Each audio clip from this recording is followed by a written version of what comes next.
This couple is speeding home, desperate to get lucky, when out of nowhere, a literal maniac blows past them like a bullet train. He blurs past their ride like it is standing completely still, leaving them eating dust. Nobody has a clue what is happening. Just some dude sprinting like Sonic through traffic. The cops set up a huge blockade and somehow force him to stop. An officer fires a taser, but this absolute beast casually catches the shot with his bare fingertips. They crank the voltage to max. Nothing. The wild-haired guy flexes, launching everyone backward into the air just as the heavy SWAT teams start rolling up. Helicopters circling, tanks pulling up. His wanted level hits 5 stars like pure GTA San Andreas madness. All this military hardware for one dude rocking a hospital gown? Oh, and instead of just running, he starts scaling a skyscraper. Up on the roof, surrounded by choppers and snipers locking onto him from every angle, the madman casually rips off his shirt. He snaps a basic broom handle, points it like a blade, and dares them to attack. Seriously, who the heck is this absolute monster? Meet Ryu Geom. He is definitely not from our century. 1,000 years ago, this guy was a legendary, ridiculously overpowered warrior. He soloed 300 elite assassins for 4 straight days, using his own flesh and blood to shield the woman he loved. It ended with him and his mortal enemy, Ok-yeon, brawling to the death, plunging off a massive cliff straight into an icy ocean. Flash forward to now. Civilians completely lose their minds, finding a massive iceberg drifting near shore. And deep inside that ice, a human body. Now watch closely, this is not Captain America. It is our guy waking up perfectly intact after 1,000 years. Shady government officials grabbed him, planning to turn him into a scientific lab rat for testing. But our guy, he just casually broke out. Which brings us to this insane manhunt. Things get so wild that the South Korean president Kang Ji-kwon personally shows up at the scene. He orders the troops to stand down calmly, introducing himself as the nation's leader. He explains, this is the distant future, extending a friendly hand to greet the ancient warrior. Ryu violently swings that broom handle inches from the president's face, just testing if this world is real or some crazy illusion. The president almost craps his pants from the shockwave. See, back in his timeline, he fought a terrifying woman named Yoon-yeon, who specialized in hardcore mental attacks, so he honestly thought he was trapped in a genjutsu. Realizing this insane future is actually real, he drops the weapon and yields. Inside a top-secret bunker, they serve Ryu an absolute feast. Over food, the president explains how cutting-edge modern medicine successfully thawed him out without any damage. In exchange for ultimate support in this era, the boss asks for one simple thing: total cooperation. The suits want to study his biology, figuring out how he survived centuries frozen solid to supposedly benefit humanity. The president already fed the media a massive cover story, swearing that the floating iceberg was just a viral stunt for a new movie. He claimed the speedster scaling towers was pure CGI, just a massive smokescreen to keep the frozen warrior a total secret from the world. You and I know why. Any nation would commit atrocities to control that insane power. Having zero interest in playing guinea pig, Ryu casually drops a hard no and walks straight out the door. Security rushes him while snipers plant tranquilizer darts right into his spine. But a legendary grandmaster, he is already 10 steps ahead of them. He projects a massive layer of protective aura. Darts shatter on impact. Flexing his absurd raw energy, he blasts every single guard completely away. The president freezes in pure terror watching this unstoppable human cheat code. Heavy security swarms in, locking down every single door. One elite guard sneaks a strike from behind, totally convinced he just scored a knockout blow. Wrong, Ryu literally dissolves into smoke right before his eyes. He glides like a ghost through the entire squad, dodging lethal strikes without even blinking. The tactical team is completely baffled, and the poor president is left staring at empty space. Next second, he is just casually standing on the ledge of the tallest skyscraper in the city. It looks like Ryu Geom is about to jump and end it all. This future world offers him zero meaning. No purpose, just pure emptiness. His only drive was protecting his lady. Now his love is gone, his enemies are dust, and he has absolutely zero reason to keep breathing. He regrets surviving that cliff plunge long ago. As he starts falling, something grabs his attention. A digital billboard lights up, freezing him instantly. That face, it looks exactly like Ok-yeon, his ultimate nemesis. Ryu's eyes snap wide open. Trauma floods back. He remembers fighting Ok-yeon, the absolute monster who trapped his family in a sick illusion, making them butcher each other. That Psycho and Bon-hae teamed up, raining pure destruction down on the Goryeo kingdom. Back then, our warrior stood firm, while Ok-yeon just laughed, enjoying the psychological torture and vowing to burn the world to ash. To Ryu, that demon ruined his entire life. He was dead certain he killed him in their final clash, yet somehow, that bastard is smiling in this future era. And trust me, that flips absolutely everything. If his sworn enemy is alive today, you and I know his reason to live just came roaring back. He blasts his hands toward the pavement, unleashing a massive aura shockwave to break his fall, and touches down perfectly. Let's dive right back in. He has so many questions, but now he's determined to uncover the absolute truth. Back at the Blue House, President Jean is practically losing his mind. He just found out the ancient warrior casually jumped off the tallest building. The scariest part, his body completely vanished. But luckily, they tracked down one witness who actually spoke to him. This witness claims the warrior only asked about one specific guy, Yoon Woo. And in this world, Yoon Woo is absolute royalty. He is easily Korea's biggest superstar, internationally famous for his insane talent ever since he was just a kid. Millions across the globe are completely obsessed with him. His perfect model looks and natural charm pull everyone in.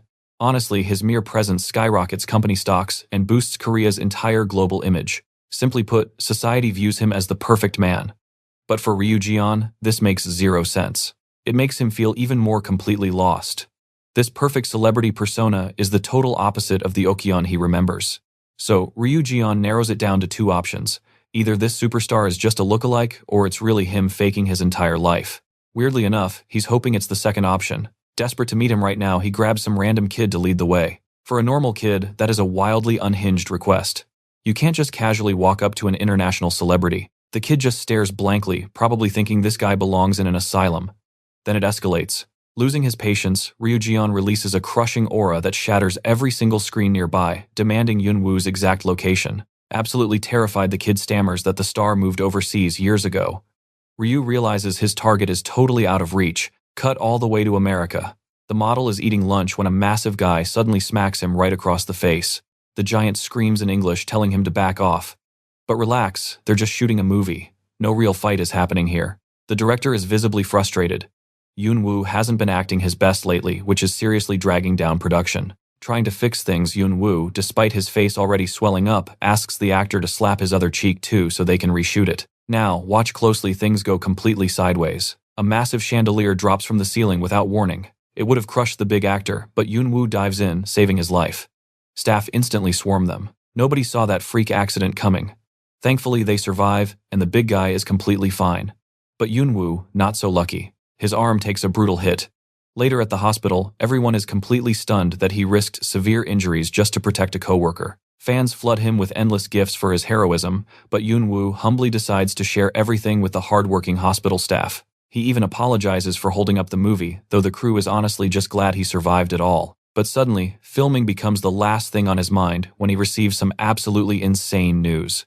Switching back to the Blue House, President Joan dismisses his staff only to find the ancient warrior casually waiting for him, bypassing top-tier security. Joan is still traumatized considering this exact same man magically appeared inside his private office just 9 hours ago. This time, he's here to accept the cooperation offer he firmly rejected earlier. But there is a catch.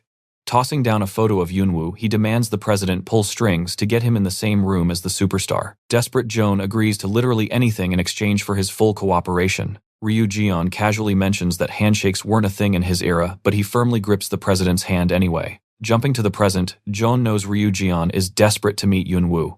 But reaching him across the globe is a huge headache. Eventually, they actually make it to Yoon Woo's place.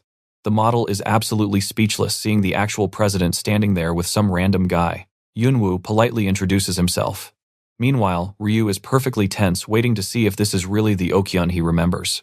Jeon brings up Yoon Woo's recently sprained arm, and Ryu Jeon immediately steps right up, offering his own hand for a greeting. The superstar suddenly freezes. He realizes the terrifying man from the breaking news broadcasts is standing directly in front of him. You and I know this isn't just a friendly handshake. Watch what happens when they finally make contact. Ryu crushes Yoon Woo's hand with raw force. But to his shock, he can't sense a single drop of chi inside him. Yoon Woo feels completely human. Massively disappointed, Ryu backs off and apologizes for the sudden intrusion. Jean awkwardly tells them to chat while he hits the restroom. But it's totally a setup. His elite guards are already positioned outside, just in case things turn violent. The room clears out, leaving only the two of them sitting at the table. Staring at his tea, Ryu feels his hopes completely shatter. He finally accepts that this celebrity is just a random look-alike, meaning he really is entirely alone in this modern world. But then Yoon Woo whispers Ryu's real name. Leaning in close, he's completely shocked that he is still alive. Yoon Woo cannot believe the loyal bodyguard he assumed was dead is right here. Instantly, Ryu flares up a terrifying warning aura ready to strike. So what do you and I make of this? Was this whole Yoon Woo persona just a massive game? Alright, stick with me here. It was Okian underneath, meaning he figured out how to hide his chi. Now Ryujian is wondering, how did this guy reach the future before him? Okian stays perfectly calm. He says killing him right now is totally pointless, so drop the killing intent. He casually points out that while Ryujian is still adjusting, he has already completely blended into this modern world. Ryujian pushes back. How did he time travel? Okian keeps his mouth shut. So Ryujian brings up the one person he actually cares about. Did the girl he swore to protect make it to the future? But Okian, he just wants to play games. Instead of a straight answer, he throws back this incredibly vague riddle. Done talking. Ryujian blasts pure pressure into the table, sending Okian and his chair skidding backward. Since the guy won't cooperate, Ryujian decides to extract the truth himself. He glares down as Okian picks himself out of the wreckage, getting heavy flashbacks to their past life together. But that hit actually makes Okian cocky. He clearly senses that Ryujian hasn't fully recovered his legendary power yet. Just as the fight is about to kick off, Okian casually mentions the illusion barrier surrounding them. To anyone watching, they just look like old buddies catching up, not two monsters tearing the room apart. Okian charges. But Ryujian immediately pauses. This is wrong. That is not Okian. Crushing a pine cone, he declares he is going to rip the real truth out of this fake. He explains that while the enemy hid their chi, well, a tiny bit leaked out when they blocked his strike. Watch closely, that tiny slip-up was all Ryujian needed to expose this fake. Boom.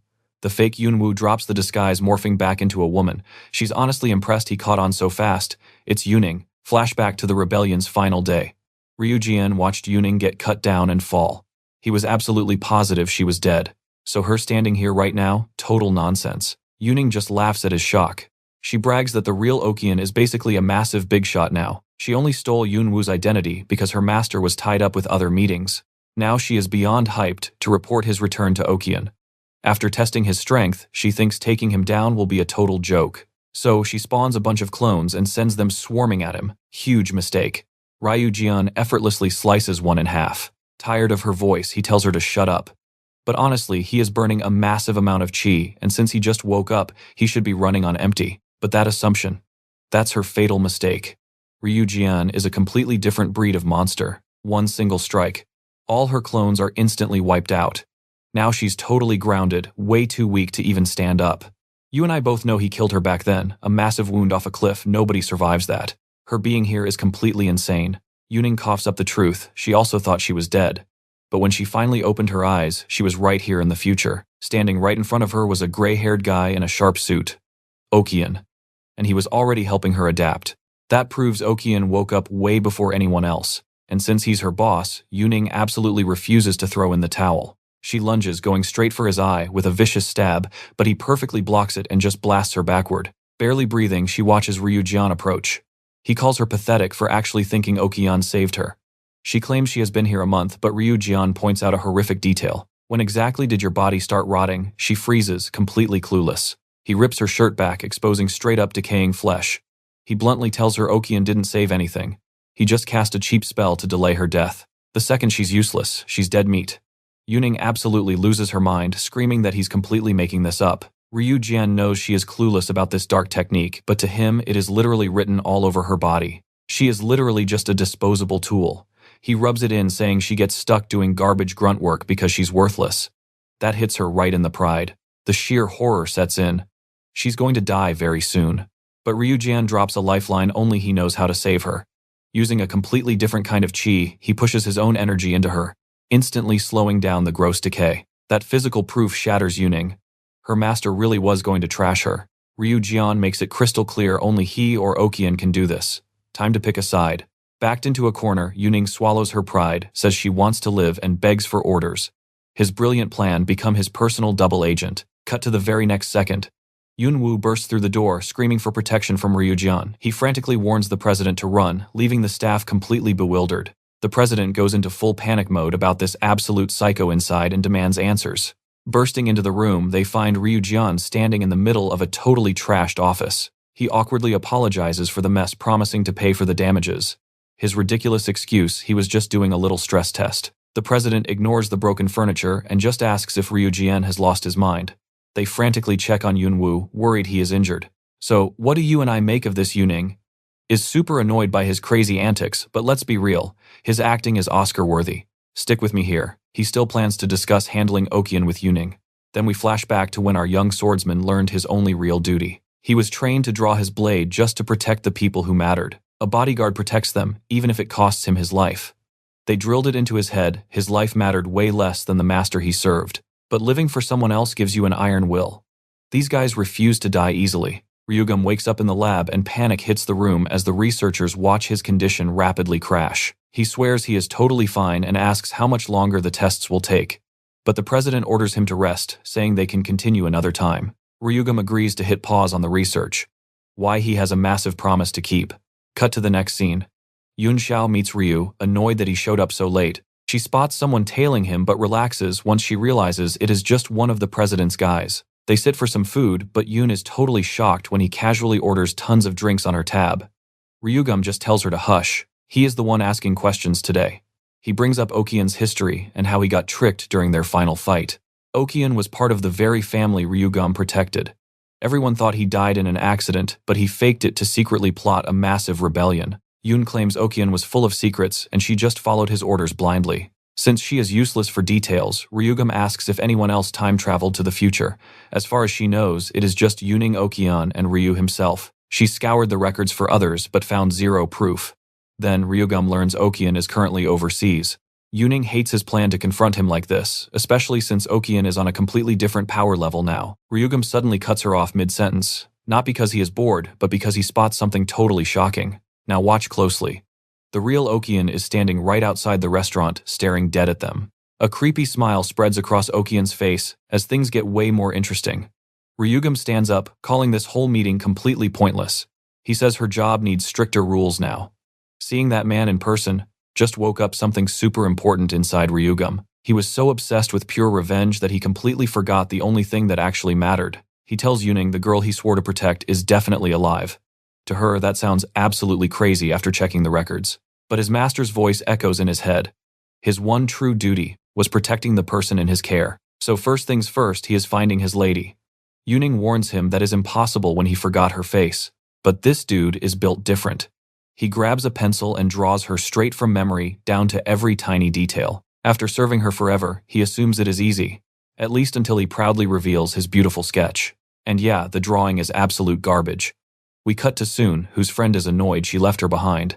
This is the same girl who previously wanted to die.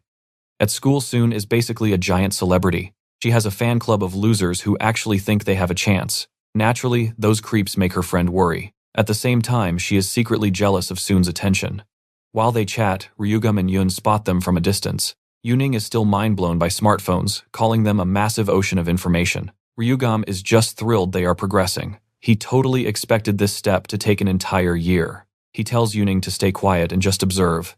Suddenly, some creeps completely surround the girls. They are absolutely desperate for Soon's attention, literally demanding a hug like she owes them. Soon is terrified as they close in. These gross idiots act like being fans entitles them to a reward. Watching from afar, Ryugam and Yuning realize they have to intervene immediately. Yu and I are finally about to meet his lady. He calls her a dandelion because of her absolute purity. Small, incredibly gentle, and constantly crying. Despite coming from insane wealth, her sickness was always life-threatening. She was the delicate type who desperately needed a bodyguard right by her side just to survive. Ryugam jumps into action just as a creep grabs Soon. Meanwhile, Yuning carefully watches Soon's friend. If you thought Soon was his lady plot twist, it is her friend, and she is not weak anymore. She was his true master. Ryugam walks straight to her as she steps closer. He apologizes for arriving late to protect her, politely offering his jacket against the freezing cold. Just one look, and Ryugam is totally certain it is her. But then, boom, the girl rushes in and slams a brutal uppercut right into his stomach. He never saw that massive hit coming. She is no helpless victim. She is dangerous. Smiling, she says, "It's been a while." She actually thought he was just another crazy fan. That crushes him. She forgot him and changed her name. "Trust me, you and I must see what's next. Stick with me because this gets wild." Confused, she asks if he's just Sun's fan. Ryuga is shaken, realizing her memories are completely different. Her entire personality is flipped. The girl standing right here feels like a total stranger. Embarrassed about punching him for zero reason, she drops her head. Instantly, classmates rush over to block Sun and her friend, assuming Ryuga was creeping on them. But honestly, he does not care about that at all. All he can process is one brutal truth. This kid is absolutely not his master. The crowd leaves with Sun, but the girl keeps staring back at the sad man left behind. Even from that short encounter, she can tell he has survived absolute hell. Fast forward to morning. Ryuga and Yuni visit the tomb where his lady supposedly rests. Yuni notices how basic it looks, guessing it is just because centuries have passed by. They double-check the facts with the president's lead historian. After digging through the archives, the truth hits. His lady died the day the rebellion happened. Only her final belongings were buried there. Yuni stays cool, but Ryuga is completely shattered. He slams his fist into the dirt in pure frustration, her final moments haunting him. Okyeon played him, stripping away his one true mission. He broke his ultimate life rule and totally failed the sole purpose he existed for. Staring at her grave, the guilt of failing her just crushes him into the dirt. It is absolutely brutal. Imagine sacrificing your entire life for one duty only, to fail anyway. With her death confirmed, their focus shifts to the look-alike girl. Back at the school, she is stunned to realize she is the only worker left. Her wasted boss is passed out looking pathetic. This absolute lazy bum even demands she cook him ramen like she is his servant. She is furious. He is throwing chores at a girl destined to be a star. Annoyed by her whining, he drags himself up to cook. Seeing her interview on TV, he tells her to just hold out a bit longer. Then his phone rings and his face totally lights up.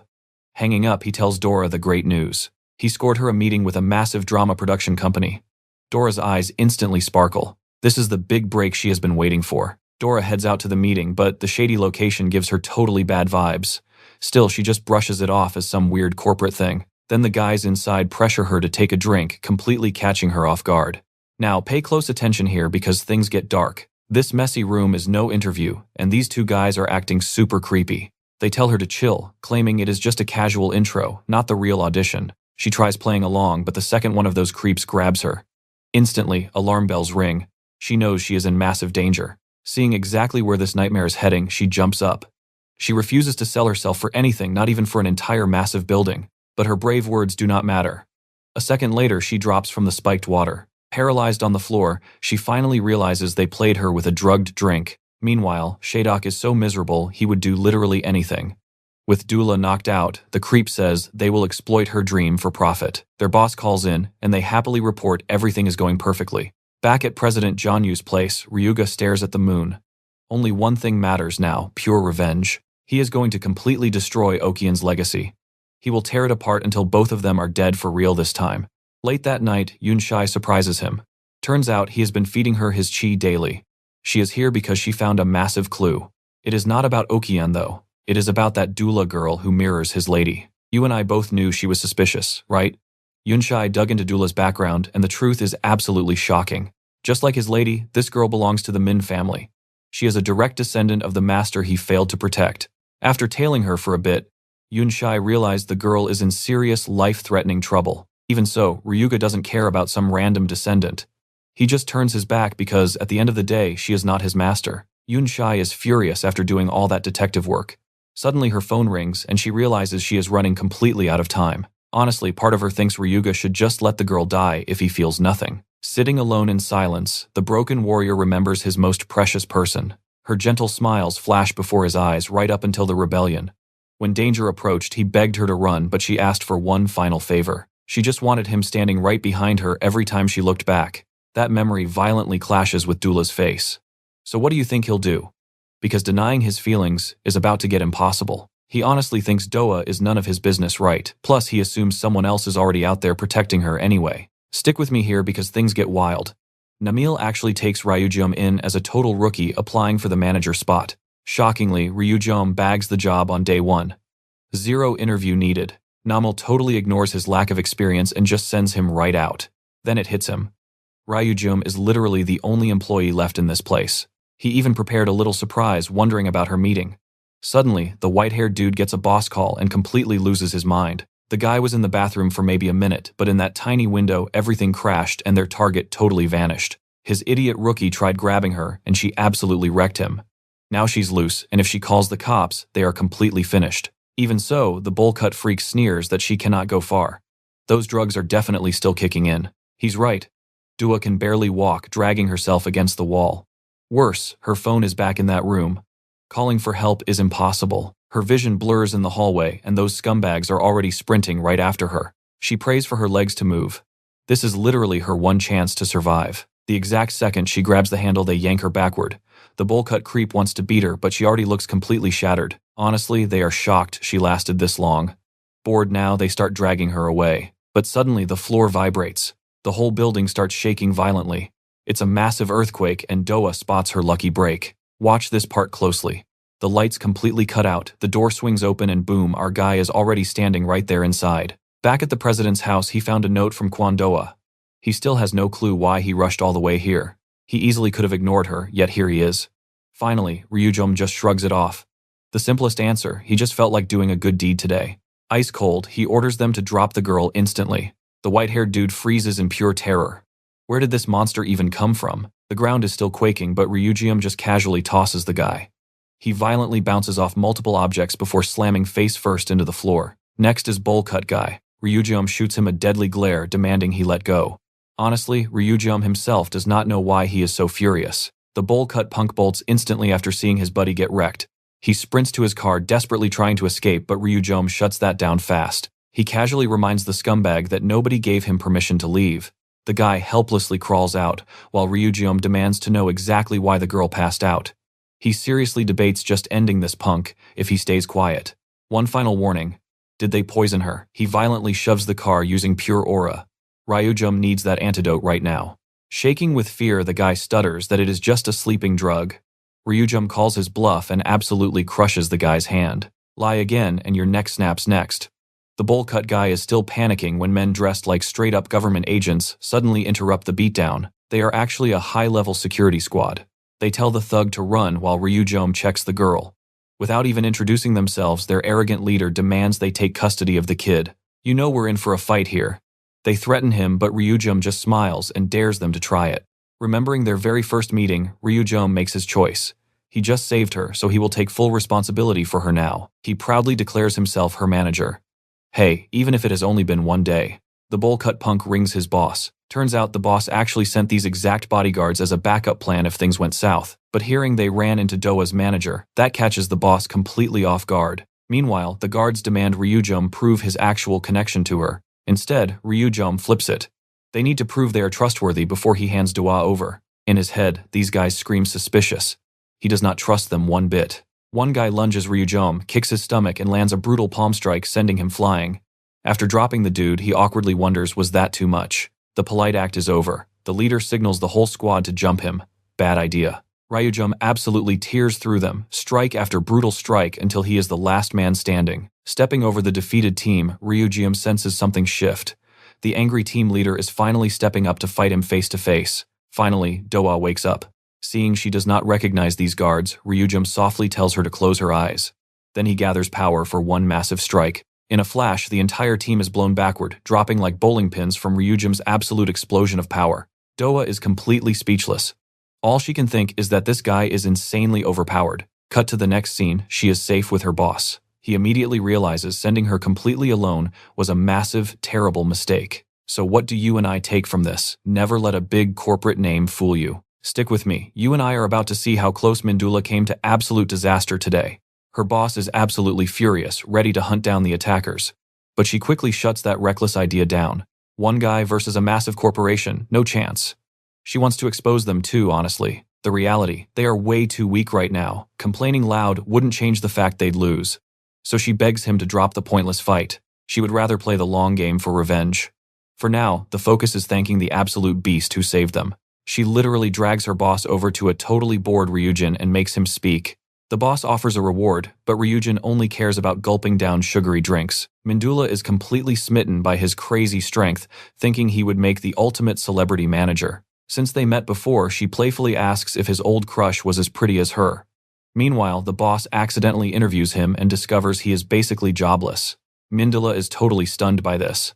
But to her boss, these two look like a perfect fit. Boom, he offers Ryujin the job instantly. Later at school, Seon hypes Mindula up for joining a major production agency. Since Seon missed the nightmare last night, Mindula awkwardly admits the deal completely collapsed. Feeling dizzy, she pulls her aside and nervously begs for a favor, some juicy trade secrets. The sneaky request makes Seon hesitate for a second, but being too sweet, she caves and instantly agrees. Now watch this part with me. A group of mean girls shoves them aside, meet the infamous Gayun Iljin gang. But Seon's massive bodyguards easily scare them off. Before drama starts, Seon mentions this is exactly why good managers matter. To her, having someone truly dependable beats raw physical strength any day. Dependable. That word immediately makes Mindula think of Ryujin. Cut to that night, Ryujin is rooftop brooding when Unha arrives. He is ruthlessly harsh, calling out her constant lateness. He demands to know what kind of messy schedule keeps delaying her. Unha dodges the question, asking why he summoned her. He casually asks what a celebrity manager does, completely throwing her off guard. Sweating under his intense glare, she explains managers check on their assigned stars, negotiate deals, and basically babysit them. Giving the rundown, she demands to know why he even cares. Ryujin casually drops that he is Mindula's new manager.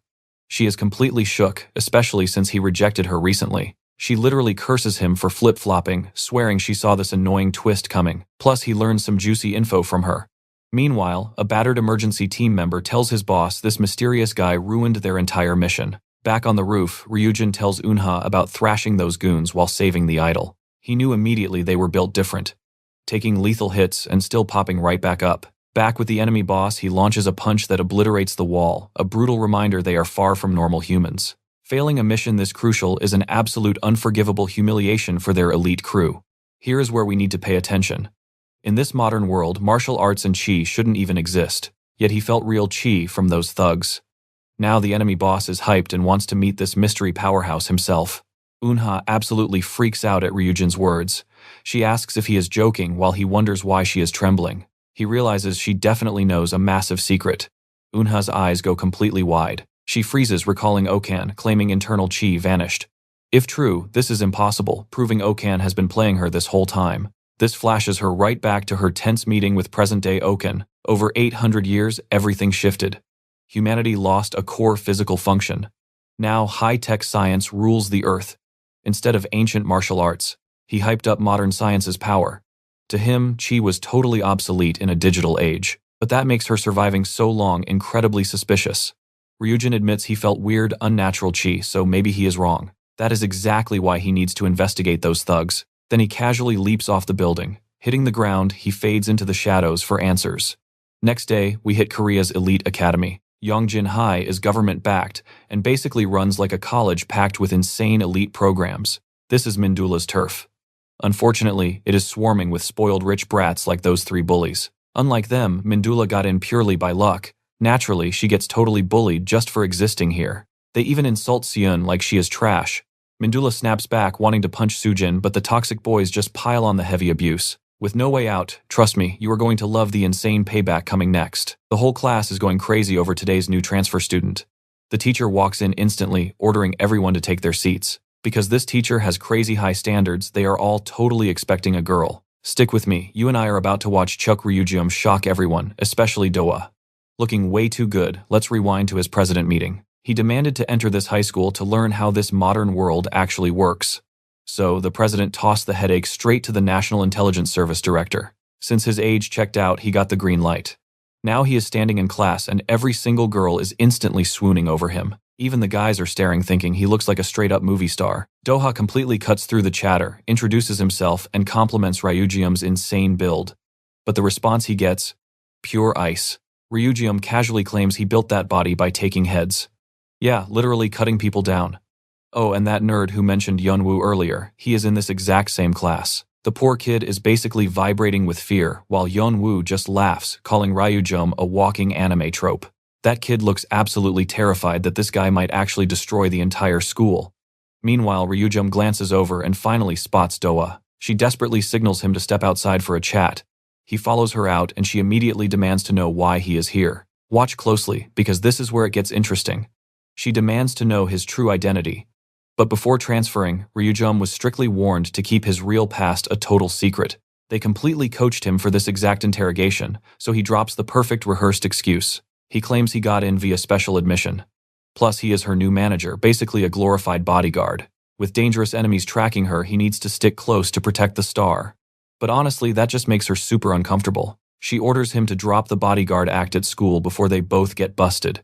She wants them to act like total strangers. Deep down, she is still dodging reality because she does not even feel famous yet.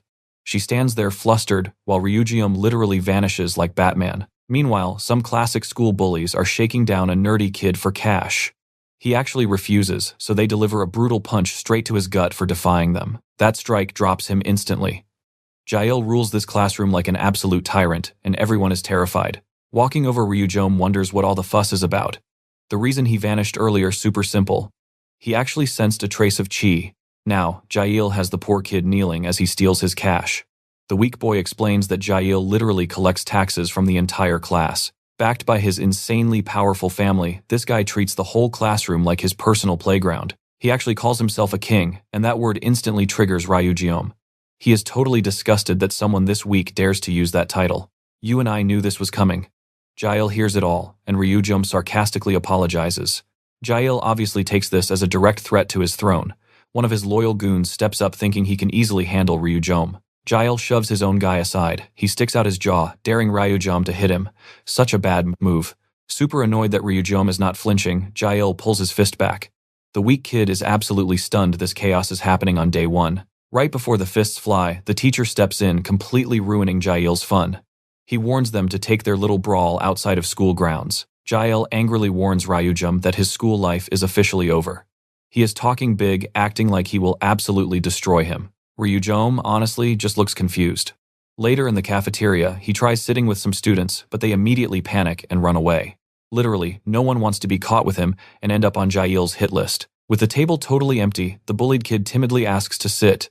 While eating, Ryujom asks why the entire school is so terrified of this Jail guy. He truly does not understand. The boy explains that Jail's gang has officially marked him, meaning his high school life will be a living nightmare. Jail literally tortures students until they are forced to drop out. That is exactly why everyone is avoiding the new guy. But the kid asks why Ryujom held back when he clearly could have crushed Jail. Then he brings up their very first encounter. He admits Ryujom seemed super weird back then, jokingly asking if he is some overpowered superhuman from a different era. That is dangerously close to the actual truth. But before they can dig deeper, a teacher suddenly summons the new transfer student. In a private room, the teacher asks basic questions. But Ryujom bluntly states that modern teachers are useless and completely lack the strong morals of the past. But he already knows the real reason for this little meeting. He straight up tells Anhodi to drop the fake act. Her sweet teacher persona vanishes, and she is absolutely shocked that he managed to sense chi on the campus. Unfortunately, neither of them knows who is hiding that chi. That is exactly why Ryujom started that classroom drama on purpose. He wanted to pressure someone into using their hidden power. It was the perfect setup before the teacher ruined it. Still, he confirmed one major detail. True martial chi actually exists in this modern world. Meanwhile, Jail is brutally beating that poor kid again. Just wait until Ryujom finally serves him payback. Jail forces the kid to strip off his shirt and fight back. The poor guy barely even taps Jail's shoulder. He is terrified. Jail violently slams him down. Trust me, you and I are going to love his upcoming revenge.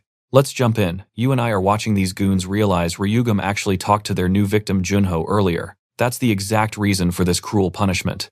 And if this keeps up, Junho is going to be completely humiliated next. Suddenly, the guy with glasses rushes in to shut it down. That's the class president. After a little chat with Duel, he is finally making his move. Duel was actually pretty disgusted that he kept backing down. Before that, he just stayed quiet, played it safe for his future and a peaceful life. But right now, he is totally done hiding. He charges straight at Junil, totally ready to throw hands. But wait, Ryujom steps in and blocks the hit, which instantly confirms his suspicion. Ryujom then brutally roasts Junil. Calls him out not a king, just absolute trash. That massive insult makes the goons instantly rush our transfer student. But Ryujom remembers his chat with the president. He was strictly ordered to lay low, and he actually promised to behave. So he just stands there. Freezes. He also recalls a past conversation with Junho. Ryujom had asked why he would ever help a guy labeled as pure trouble. Junho just gave him one simple fact. The strong must protect the weak. Now watch closely, this is where it gets crazy. This seemingly weak kid is showing real strength, helping Ryujom master his absolute biggest weakness right now. Adapting. Back to the action. One of Junil's mindless lackeys actually injures his own hand, punching Ryujom. Boom. A split second later, Ryujom flips the guy and slams him down hard. The impact makes him reflect on his own past weaknesses too. The entire classroom goes dead silent. Two guys floored in seconds. He slowly turns to a shaking Junil, asks if this fake king is finally ready to fight. Junil freezes up in terror and then absolutely loses his mind. He charges and swinging like an absolute maniac. But that fake toughness, worthless. Ryujom literally just flicks his forehead, sending him flying across the room. Ryujom won't even look his way, just coldly calls him completely pathetic. Maximum emotional and physical damage right there. Junil just collapses to the floor, sporting a massive comical bump on his head. Ryugam instantly knows this clown is no king. Honestly, the nerdy class president fits that badass title way better anyway. Now, you and I probably saw this coming, but Ryugam realizes the class president is actually hiding an absurdly massive power level. Park Min-guk is exactly who they needed. He is the literal source of that martial chi. Staring intensely at the transfer student, Min-guk demands to know his real secret. The rest of the class, totally clueless. But to them, it definitely looks like Ryugam just sparked another massive incident. Right on cue, Duel walks in and finds Junil's entire crew completely wiped out. She is entirely confused, spotting the class president chatting with Ryugam. Our guy just casually meets her gaze and walks right on past her, like nothing happened. After class wraps up, Shun and Duel chat about how crazy it is that a monster like him transferred to their normal school. Seriously, with him around, Junil is a total joke now. Meanwhile, Ryugam is fully plotting to take absolute control of this world once again. Shun admits Ryugam feels pretty different somehow. He just naturally makes people feel super safe around him. But guess what? Keeping secrets in this crazy group just won't work anymore. So, Duel completely drops the truth bomb. Shun is left totally stunned but promises to keep quiet. Duel is relieved. She confessed early. Honestly, it helps that this rookie manager and the future star are both completely clueless together. Weirdly, they fit together perfectly. Shun totally agrees. Meanwhile, Ryugam is busy analyzing his tense chat with the class president. Min-guk stayed dead silent until Ryugam brought up Qigong, but even then, Min-guk just looked incredibly confused. Which proves one insane fact. The kid was throwing normal punches without realizing his own terrifying power. Those weird questions made Min-guk super defensive, ending their conversation right away. Still, Ryugam can't stop thinking about that punch's energy. It just feels way too familiar. Anyway, Ryugam gets dragged to the office for starting a massive brawl on day 1. The school is demanding to see his guardian. Ryugam just straight up calls the instructor pathetic. Then his quote-unquote guardians finally walk in. It is literally the National Intelligence Service Director and his squad. Seriously, imagine pulling up to a principal's meeting with a top government director. Since the government literally funds this academy, they are incredibly furious about this whole mess. The director tells Ryugam he will handle it, making the poor instructor sweat bullets. Just like that, the entire issue vanishes into thin air. Later, our favorite troublemaker returns. She actually brought exactly what Ryugam ordered, a highly detailed file covering Min-guk's entire background and personal life. Based on her findings, Min-guk looks completely normal. He just looks extremely dedicated to studying, mostly because he has no parents left, only an older brother. This mystery is getting way harder than Ryugam originally thought, so he actually starts wondering if the class president is secretly tied to security. It also means Qigong is basically a dead art in this era. Despite all his searching, he still can't crack what these people are hiding. Later, Min-guk gets home, ignores his brother asking about school, and walks away. So, what do you and I make of this? The mystery continues. Let's dive right in. Min-guk finally cracks, admitting he saw a transfer student using real aura to absolutely crush the school bullies. Even crazier, the new kid knows about their powers. His brother demands a description. Min-guk describes Ryugam tall, long hair. Then boom. Right before his shocked eyes, his brother literally vanishes into thin air. He immediately radios the big boss, confirming he finally found their mysterious missing target. And wildly enough, that epic target is just a high schooler. The boss is furious about the last failed mission since Min-guk's brother wasn't there to oversee it. So this time, Section Chief Kim steps up to take the job he's been craving. And yeah, that's Park Dae-han, the madman who beat his own security guards for losing to Ryugam. Back at school, Ryugam takes charge, refunding all the cash Jael forcefully collected as class tax. A humiliated Jael starts sweating, wondering if the class president is secretly backing Ryugam. Why else would he act so boldly? This basically crowns Ryugam as the new school king, and everyone is instantly whispering about him. After class, Junho happily claims Ryugam's aura alone finally made the whole school feel normal again. Junho eagerly offers to be his personal school guide. But Ryugam locks eyes on Min-guk up ahead, saying he'll get his answers from him instead. Min-guk awkwardly explains the trash sorting rules, while Ryugam just thinks this routine is totally pointless. Now pay attention here. The class president is sweating, wondering who this transfer student really is after his brother vanished. Min-guk suspects Ryugam is purposely getting close to him. But then, Ryugam randomly says he's perfectly fine figuring out the rest alone. His cold tone makes it feel like an all-out brawl could erupt at any given second. Min-guk drops into full combat alert. When Ryugam grabs his shoulder, he almost strikes until Dora suddenly pops up right behind them. She's clearly suspicious about their secret little chat. They quickly brush it off, lying that Min-guk was just teaching trash sorting basics. Dora laughs, pointing out they are all special admission students. She suggests the two guys become best friends since they basically have zero other people to rely on. Later on, Ryugam and Dora meet up with their stressed boss. He called them in for a massive opportunity. Looking incredibly stressed, he explains they finally landed a real gig. A junior of his is filming a web drama. They desperately need a student, and Dora is absolutely perfect for it. The catch: the set is super far away. Her manager needs to drive, but obviously Ryugam has zero driving skills. They toss him the keys, and he just stares at them, completely clueless and hilarious. Dora warns the boss that Ryugam is already gaining serious school fame. This is a huge problem since he hasn't even signed a real contract yet. Dora insists they hit the road immediately. The boss nervously hands over his credit card to cover their expenses. Dora instantly treats herself, totally ignoring his warning to save money. She tells Ryugam he can't judge after devouring 5 bread loaves alone. Ryugam suddenly switches topics, pointing out she seems pretty close with Minguk. She admits they've been friends since first grade as special admission kids, a system designed specifically for students struggling with money issues.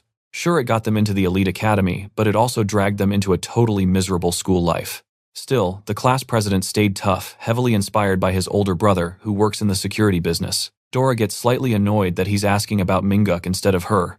Ryugam fakes falling asleep, but inside, he's completely locked onto one word: security. Arriving at the drama set, Ryugam quickly learns Dora really doesn't want him awkwardly following her around. Because he naturally draws too much attention, she orders him to go rest inside the quiet crew bus. He listens, sitting in silence while deeply analyzing the shady security guys he fought just days ago. I know you and I are thinking the same thing here. Minguk definitely lied. And right on cue, those exact same suited clowns surround the bus. Ryugam smirks, genuinely glad he finally gets a real shot at meeting Dasik. He warns them answer a few simple questions and he won't break their bones. First question, their actual target. Met with dead silence, he asks about the student. But before he finishes, the team leader violently launches a surprise attack at Ryugam. He throws a wild punch, and Ryugam effortlessly catches it, without even leaving his seat. But that was a trap. The attacker channels massive ki, unleashing a high-tier technique right inside the cramped bus. Even his own men think Ryugam is totally dead. The leader attempts a deadly follow-up strike, but Ryugam just brutally swats him aside like an absolute bug. The guy instantly slumps over, knocked out cold. Ryugam casually grabs a handy weapon, deciding it's much cleaner than just using his bare knuckles. The rest nervously strip their jackets like that'll actually save them. As one rushes in, Ryugam realizes their qigong only activates under specific triggers. What do you and I learn here? He casually compares their power to Minguk while crushing them. Stick with me here. Compared to the Chi Ryujiom used to know, this version is basically a cheap knockoff, so he absolutely wrecks them. After dropping every last guy, he props them up in their seats like they are just napping. Their chi was weak, but the next man is clearly different. Ryujiom steps off the bus, facing a guy in a sharp suit. Daehan is furious. His entire squad got wiped out in seconds. Ryujiom bluntly asks if he's Park Daehan. Then he drops an absolutely wild claim. He says he is the Park family ancestor. Hearing that, Daehan just bursts out laughing. To him it sounds completely insane. But when Ryugeom mentions his little brother, Minguk, Daehan instantly swings a pipe at his head. Only after that strike does he ask who Ryugeom really is. Ryugeom catches the pipe, asking if Daehan really wants to know that badly, since they are after the same thing anyway. They decide to take this outside to a quiet park. Once there, Daehan stops playing around and unleashes a massive wave of chi. He wants answers, but he'll only listen if Ryugeom actually loses. Since both want the truth, the winner takes all and the loser spills everything. Sick of being looked down on, Daehan charges first. His blow lands, sending Ryugeom sliding back. Daehan is shocked that Ryugeom kept up with his speed and respects it, but he is far from finished. Using walls like steps to dive down with a brutal flying kick, Daehan realizes his opponent is reading every single move, and for the very first time he wonders if he is facing a total monster. He still doesn't know who Ryugeom is, but he's already thinking this guy might be way stronger than him. Now watch closely, because here's where it gets crazy. Knowing he can't hold back, Daehan pulls out his ultimate stance, the Silent Tiger Fist. The attack creates crushing pressure even when blocked. Then comes rush number 2. Daehan flashes in, aiming for a third strike. Ryugeom dodges, but the raw pressure still shreds the park trees. Moving right into the fourth part of the combo, Daehan tries to end it with one massive, decisive blow. But when he strikes, Ryugeom vanishes. The Silent Tiger Fist needs one crucial thing to be complete, and Ryugeom demonstrates it. Perfect silence, hiding his presence like a true predator. He calls out Daehan's sloppy chi control and proves he could have ended this. Just the first step of Ryu Jeom's counter sends Daehan flying, cracking the ground with raw force. That moment made the power gap painfully obvious. Ryu Jeom then reveals he didn't even use the full combo. Later, Do-hee is shocked when they get a private car instead of the bus. She has zero clue what happened. The next morning, Ryu Jeom smacks Daehan awake. They're at the brother's house now, but Minguk is gone. Daehan doesn't even remember getting knocked out, but he still plans to keep his promise and answer any question. Ryu Jeom tells him he already figured out a few things. First, Daehan's body doesn't naturally produce chi. That made him wonder how Daehan got those powers until he found a hidden stash of pills in the house. They look different from the old days, but they work the exact same way. They forcefully inject chi into the body, which explains how both brothers can actually fight. Ryu Jeom also realizes that neither of these brothers knows the most dangerous detail about taking those pills. You see where this is going, right? Ryu Jeom drops the cold truth: they will both die if this keeps up. Daehan can't accept that, yelling in pure fear and anger. He still doesn't get what Ryu Jeom wants until he gets one clear warning. If he actually cares about Minguk, he needs to cut ties with those scumbags immediately. Suddenly, an overwhelming pressure hits them from the door. It is unlike anything they have ever felt, leaving Daehan shaking in pure terror. Meanwhile, reporters are lined up just waiting to interview the famous star Yeon-woo. Yoon is totally shocked to spot Yeon-woo there. She politely says hello, he compliments her, and then instantly traps them inside a barrier. His hand violently closes around her throat, demanding to know how on earth she is still alive. Seeing she's in real danger, Yeon-woo tells her to take off her blazer. She is stunned. He noticed her healing state, even after removing Ryu Guillaume's energy. Yeon-woo studies her closely, while Yoon cannot understand how he sees through her so easily. As if deciding she suffered enough, he offers help. Instead of making things worse, he uses his own internal energy to heal her. After doing that, he tries to smooth things over, claiming he never actually meant to throw her away. He's caught off guard by her agonizing expression. As her body burns in terrible pain, Yeon-woo just stands there and smiles. The reporters never notice a thing because of his barrier, and the two of them leave. Later, Daehan keeps thinking about Ryu Jeom's warning. If his condition worsens, it could kill him, which perfectly explains how awful he's been feeling. That's where we leave it. Did the organization hide the truth? And can Ryu Jeom be trusted? Alright, stick with me. Minguk gets home from school, and Daehan welcomes him, still desperately trying to protect his little brother. Brushing his teeth, Minguk cracks a joke, telling Daehan to stop staring at him like a total creep. But Daehan drops a bomb: they can't use the pills anymore. The company completely restricted them to official organization members. Minguk absolutely hates this.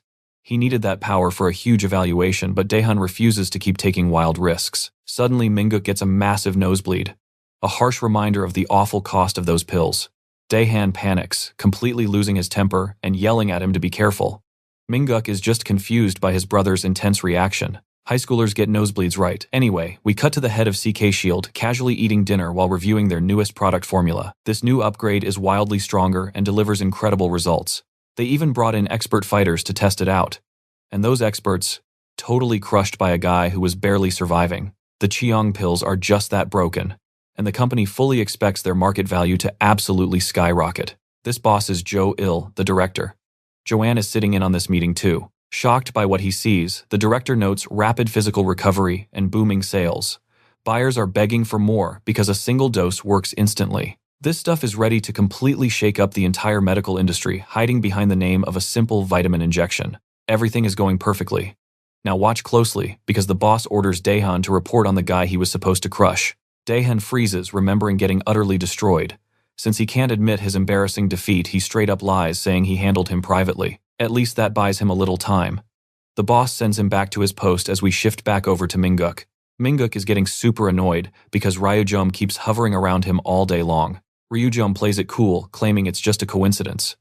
Honestly, he's tracking him but hasn't sensed any chi from Minguk lately. Looking outside, Ryu Jeom catches Jongyu beating up Jo Yugam again.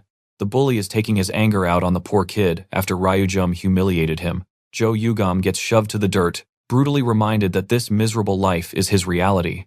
Jongyu's lackeys just watch as their boss keeps kicking the kid. That stops the second Dalray shows up. They panic, mistaking her for Ryu Jeom at first. Meeting her glare, Jongyu stomps over and raises his hand to slap her. Huge mistake. Ryu Jeom instantly steps in and blocks the strike. Jongyu is so terrified he turns and runs away without even looking back once. Ryu Jeom tells Dalray she's way too reckless, completely baffled by how trouble always finds her. Plus, his priorities had to change after discovering those dangerous pills. Serious threats take priority now, meaning he can't protect her like he used to. Still, he worries something terrible might happen while he's gone. Man, he really misses the old allies he used to trust with his life. Meanwhile, Dalray warns Jo Yugam to stay careful since Jongyu's crew will jump at literally any chance to humiliate him. As they walk away, Ryujom gets an idea. You and I both know what's next, breaking Jongyu with absolute humiliation. So he tells Jo Yugam to beat Jongyu himself. Sounds completely impossible, right? Even so, Ryujom stands his ground. Since he has no allies in this timeline, this is the only way. He's ready to share his raw power with the one guy he trusts to build a fresh team. Flashback to elementary school, Jo Yugam was the exact same nerdy kid, just slightly bigger than his classmates. That size is probably why bullies ignored him. Honestly, he was actually the one picking on weaker kids. But one day, some punk slapped his chubby friend, snatched his Steam Deck, and refused to hand it back. The little brat actually challenged Jo Yugam to fight for it right in front of the whole school. For days, Jo Yugam hyped himself up for his first real battle. He knew everyone would be watching. Everything felt totally fine right until the actual fight kicked off. Boom, he got blasted in the jaw by a brutal uppercut, sending his glasses flying into the dirt. The hit rocked him so hard he could barely stand. He somehow managed to steady his feet, but mentally he was completely finished. That single punch shattered all his confidence, freezing his entire body. The fear hit him so hard he could barely take a breath. The crowd of kids immediately burst out laughing. To them, he looked like a total pathetic joke. Even today, Jo Yugam believes that humiliating day messed him up so badly it literally stunted his growth. Back in the present, he wakes up totally confused. Dalray says he blacked out, but Ryujom casually explains he just unlocked one of his chi points. Jo Yugam asks if this is like the magic stuff from the cheap martial arts comics he reads. Dalray admits she doesn't understand it either, but somehow Ryujom definitely just made him stronger. Ryujom just smiles, promising he's now strong enough to crush 100 men. Crazy enough, Jo Yugam buys it, feeling raw power actively flowing through his veins. Later, Dalray gets super annoyed that Ryujom followed her home. He calmly waits until she's safe. Trust me, you're going to want to see what happens next. Alright, stick with me. She asks where he's staying, and seeing the crazy distance actually ends up walking him there. On the way, ice cream. He takes one single bite, and his mind is blown by this flawless, unknown dessert. Mid-snack, she hits him with a sudden question. Is he hiding something? The way he speaks, all that chi point energy stuff, dude sounds like a walking historical drama. She's seconds away from cracking the case, but an old lady suddenly screams that girls shouldn't be out this late. Ryugam spins around, and the lady nearly drops dead, realizing he's a guy. Totally annoyed, she calls him ugly for rocking hair that long. He completely ignores her insult, sensing a weird vibe from her bag. He politely asks to check it, looking incredibly suspicious. The woman absolutely loses it, screaming for help. Dalray instantly jumps in to block them. Before Dalray can say a single word, the lady snatches her purse and sprints away, looking super guilty. Dalray demands to know why he scared her. He quietly drops the truth: she had contraband. Holding the hidden drug, he's horrified to realize the poison has spread this far. Meanwhile, Junho sits at home, doubting he can beat anyone. He literally checks his height, still the exact same since he was 8. Seeing zero physical change, Junho completely talks himself out of it. Deep down, just a terrified kid. Next morning, Dalray is stunned to find Ryugam at school super early. Even crazier, he cut his hair. She laughs, asking if yesterday bruised his ego. He claims it's just getting hot. Then he casually points out the totally empty, spotless classrooms. Dalray instantly clicks. He's making sure Junho actually shows up like he promised. Ryugam says he needs to stay hidden to test the kid's guts, and to keep Dalray from playing hero. Hidden away, they watch the top bully Junhal kick his shoe. He forces a chubby kid to crawl and fetch it like a dog. The entire class just watches, paralyzed by fear because Junhal rules the school when Ryugam is gone. Ryugam asks if Junho will fight. Dalray doubts it, but pay attention here. Courage like that doesn't just spawn overnight. Right on cue, Junho kicks the door open, catching Junhal abusing the kid for a phone. Junho snatches the shoe and chucks it, nailing the bully right in the face. Then he demands the phone back like a boss. Junhal is absolutely speechless at the nerd's disrespect. One lackey steps up, asking if Junho thinks Ryugam is his bodyguard or if he's just crazy. Shaking like a leaf, Junho declares he's ending Junhal's reign. 0 growth in 11 years, doesn't matter. He's not that same pathetic coward anymore. Dalray is totally blown away. Little Junho is actually throwing down. She asks if he can really crush people now, like Ryugam promised. He casually replies no. No chi awakened yet. Back to the action. Junho squares up against his very first opponent, Kim. They throw massive punches at the exact same time, but the room goes dead silent when Junho gets brutally flattened by a hook. Kim smirks, admitting the nerd almost had him. But as a veteran brawler, Kim dodged it and landed a brutal liver shot instead. Then a brutal punch to the face. Junho is totally confused why he's getting wrecked. Even Kim's buddy says chill before he actually kills the kid, but Kim just mercilessly keeps kicking and punching. You and I saw this coming, right? Junho realizes he's terrified. As Kim prepares to finish it, Dale totally panics. She snaps at Ryugam. Why lie about making Junho stronger when he's literally getting destroyed right now? Ryugam stays totally chill. Fear and courage are opposites, but both start with self-belief. Right then, Junho hits his absolute breaking point, converting that raw terror into pure, unadulterated courage. He launches forward, delivering a savage headbutt to the chin that instantly drops the giant. The entire class is stunned by this insane power spike. But Minga quickly ruins the hype, total luck. Just a lucky chin strike. Still, Junho screams for the next challenger, and Junhal instantly answers with a ruthless kick to his face. After that massive hit, Junhal orders his goon to toss the trash. But dropping everyone's jaw, Junho slowly drags himself back up.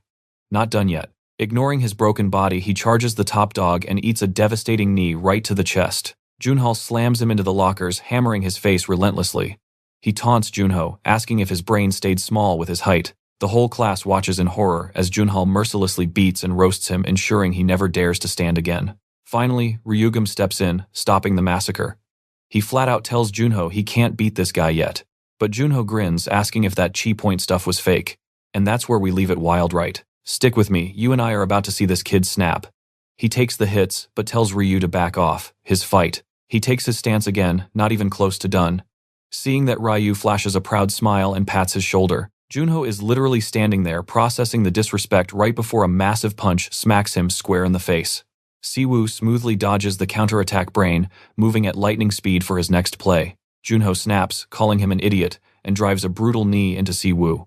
Leaving the kid totally dazed, the bully keeps swinging and kicks him right back to the floor. Seeing the nerd struggle back up, Junho actually admits he is impressed by the crazy stubbornness. That is exactly when Siwoo realizes Ryu's borrowed power is letting him tank all these crazy heavy hits. But tanking hits means nothing if he can't deal damage. Junho leaps in for the finish, calling him a hopeless loser who will never ever change. Right then, Siwoo channels his inner main character and pulls off a ridiculous move straight out of his favorite action manhwa. Ryu and Dale just stare in total confusion. The kid strikes a dramatic pose, ready to end a 10-year rivalry. Now you're gonna want to watch this. Junho screams about his broken nose, but our boy suddenly drops him with pure action hero combo moves.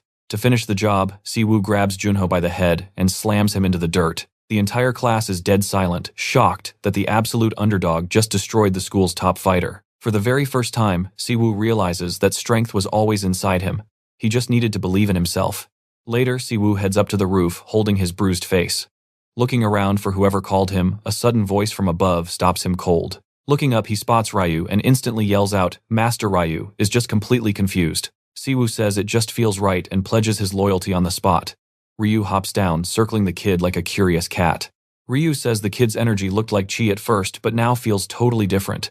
Siwoo awkwardly admits he just copied a cheap manhwa move. Ryu just laughs, joking that manhwa is basically the modern era's martial arts manual. Siwoo suddenly panics, asking if the borrowed power was only temporary because he can already feel it draining away. Seeing him pout, Ryu asks why he is so sad after crushing his bully. Siwoo straight up admits he wants that overpowered strength forever. Ryu smirks, saying he can keep it if he helps him out. Siwoo's eyes go wide, total disbelief. Meanwhile, Ryu is absolutely bluffing. That kind of permanent free power doesn't actually exist here. Oblivious Siwoo eagerly agrees, proudly claiming it is his disciple duty. Without warning, his new master casually jumps off the roof, yelling to follow. Siwoo freaks out, screaming that jumping is literally suicide. But getting zero reply, he nopes out of the jump entirely. Sprinting for the stairs, he is already 100% sure this training will be absolute torture. The next morning, Daeun cooks breakfast and yells for his lazy brother to wake up. Silence. No response at all. I know what you're thinking, just a lazy teenager, right? He yanks the blanket off and freezes in absolute horror. Panicking, he calls Ryu, desperately begging for help and promising full cooperation. Min-guk is completely covered in the exact same black curse marks as Eunhae. It is really bad. He won't wake up and is drenched in sweat. Completely desperate, Daeun begs for a miracle, crying that Min-guk is his only family. Ryu stays cool, gives him a specific phone number, and promises to do absolutely everything he can to save him. All while taking this super serious call, Ryu is casually cutting his hair, deciding the long-haired look is outdated anyway. Cut to the TK Shield Dr. So-il, who suddenly gets an unexpected call from Chairman Zhonghua himself. So-il admits he messed up handling Dohwa. The chairman asks if that is the exact same girl he ordered his daughter to eliminate. Just then, his spoiled daughter whines, telling him to get back to their golf game. Swinging his club, the chairman learns Daeun lied about killing her. Furious, Junghwa decides it is time for Guryong to step in and handle this mess personally. Then the redhead reports a massive problem. 100,000 new ampoules are ready and already flooding the streets. He reveals this stuff is crazy addictive, spreading like wildfire. Their ultimate villain plan, to infect the whole entire globe. Meanwhile, Daeun rushes over to the Yongjin High Gym Hall. Sensing a presence, he looks around. Boom! Yoon-hee pops up and almost gives him a heart attack. Freaking out, Daeun asks if she is the contact who can actually help. Yoon-hee goes dead serious, blasting her chi aura. She warns him not to test her unless he wants to end up dancing completely naked. Daeun completely freezes. She can use chi too. Now he is seriously questioning who these crazy people actually are. She grabs his collar to inspect the dark curse, pausing when the energy feels strangely familiar. Daeun nervously slaps her hand away. He demands to know when Ryu is coming since the guy said he had something to finish first. Well, you and I weren't expecting this. Ryu finally walks in, pulls back his hood, and leaves them speechless with his fresh haircut. Alright, let's jump right back in. Ryu flexes a fresh haircut, asking if he finally looks normal enough for this modern era. Shinhei wonders about the sudden change. Daehan. He's furious, snapping that haircuts are useless while his brother is dying. Ryu just calmly replies he once felt he didn't belong in this generation. But now he realizes something big. To crush enemies like Yunhu in this timeline, he has to fully understand how this new world works first. Then he drops a bomb. A highly dangerous substance is about to spread everywhere, and he needs both of their help to stop it. Before heading out, Ryu asks Shinhei if Yunhu is back. She looks totally caught off guard, asking if they ran into each other recently. Ryu keeps a straight face, claiming he only sensed his aura. Classic Daehan interrupts, demanding to know whose aura that is. Ryu completely ignores him, ordering them to move out. Daehan snaps back, saying saving his brother is his only priority right now. Then Ryu hits him with brutal honesty. He already checked on Minguk and honestly, the kid might be way past the point of saving. He explains that something else got mixed right into the original curse. Daehan panics, asking if a different ampule caused this. Ryu says they need to figure out exactly what's inside this new drug before time runs out. Defeated, Daehan admits he heard rumors of a new mass-produced ampule.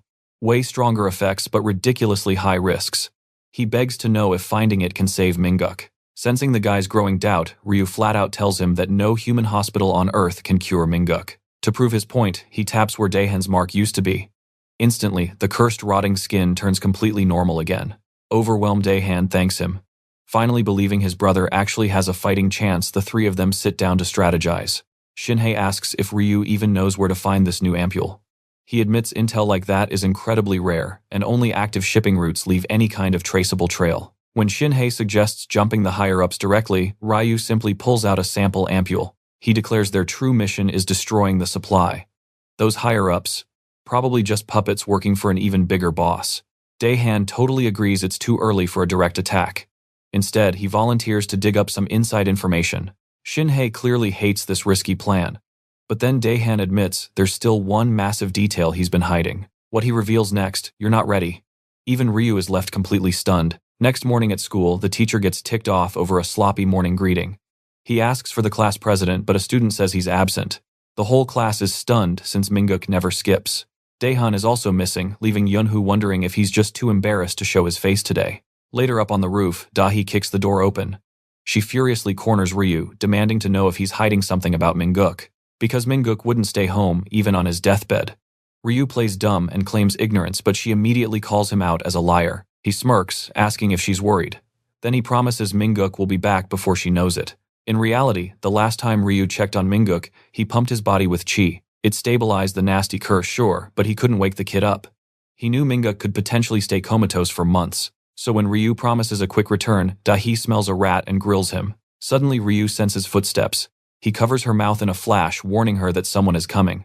The rooftop door swings open, revealing Siyun searching for Dahi. Dahi tells Ryu to chill out, bragging that she already told Siyun everything. Ryu tenses up hard, asking what exactly she blabbed about. Dahi wraps her arms around Siyun, declaring they're besties, so obviously she spilled the tea. She playfully shoves Siyun forward, telling her to introduce herself properly, since this is technically their first time officially meeting like this. Siyun turns bright red. But before they talk, let's hit pause and rewind to that insane secret Daehan dropped earlier. Remember that? He confessed his boss was actually targeting both Ryu and himself. Daehan got marked first, but he desperately tried to delay things by filing a totally fake report. Ryu narrows his eyes, asking who this boss is and if Daehan is actually on the hit list. Daehan isn't entirely sure, but his boss owed a massive favor he couldn't refuse, even if it meant destroying lives. Yeah, he knows exactly how messed up that sounds. Snapping back to the present, Ryu leans in and whispers right into Siyun's ear. Her shy blush instantly turns to pure shock, while Dahi screams to know what he said. Instead of answering, Siyun absolutely sprints away like her life is on the line.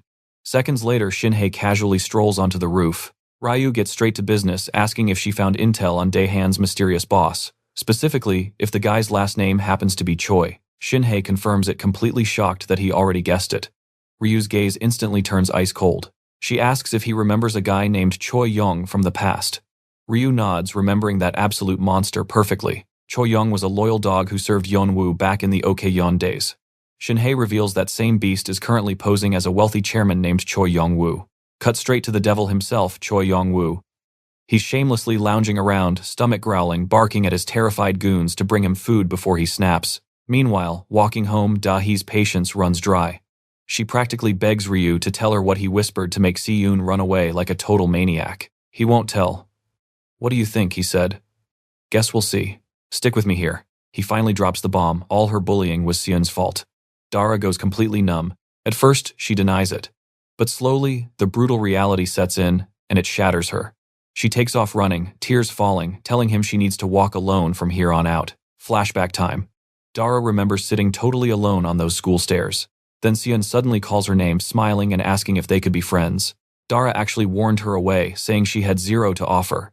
But soon she claimed she just wanted them both to be happy together. Back then, it sounded so incredibly real. The memories flood in.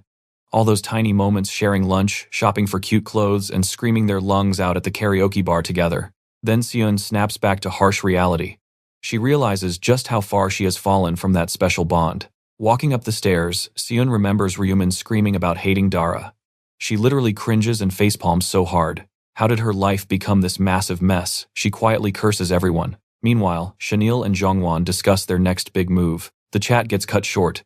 Jongwon tells Chanel to step out, turning to apologize to his daughter for his terrible mistakes. He begs her not to panic. Chanel is on it, and everything will be totally fine. Now pay attention here. At the hideout, Daesun warns that the new drug is already spreading fast. Since his crew got blocked from delivery duty, he guesses someone is onto them. But hey, he claims they can still snatch those mystery pills. Not every single dealer uses middlemen. Some deals happen totally under the radar on the streets. Junho looks totally lost, so Ryu asks how secret drops work. Daesun mentions using social media and Telegram. Both of them just stare at him like idiots. He explains it is a phone app, but they still look incredibly clueless. Daesun instantly loses his patience while Junho just asks him to explain it from step 1. Instead, he sighs and says they need a tech guy, and Ryu instantly knows exactly who. Online, a dealer posts about a new pill, calling it a vitamin shot. Junho shoots back a quick message saying he is in. The dealer tells him to wait at the final X-line stop. So Junho sits there sweating, repeating that his only job is keeping the deal super safe. He remembers Ryu promising to appear after the drop, but Junho is freaking out. These guys are lethal. The closer the train gets, the harder his heart pounds. Then, near the final stop, nature suddenly calls. Absolutely perfect timing. Left all alone, Junho waits praying the dealer shows up. Bam!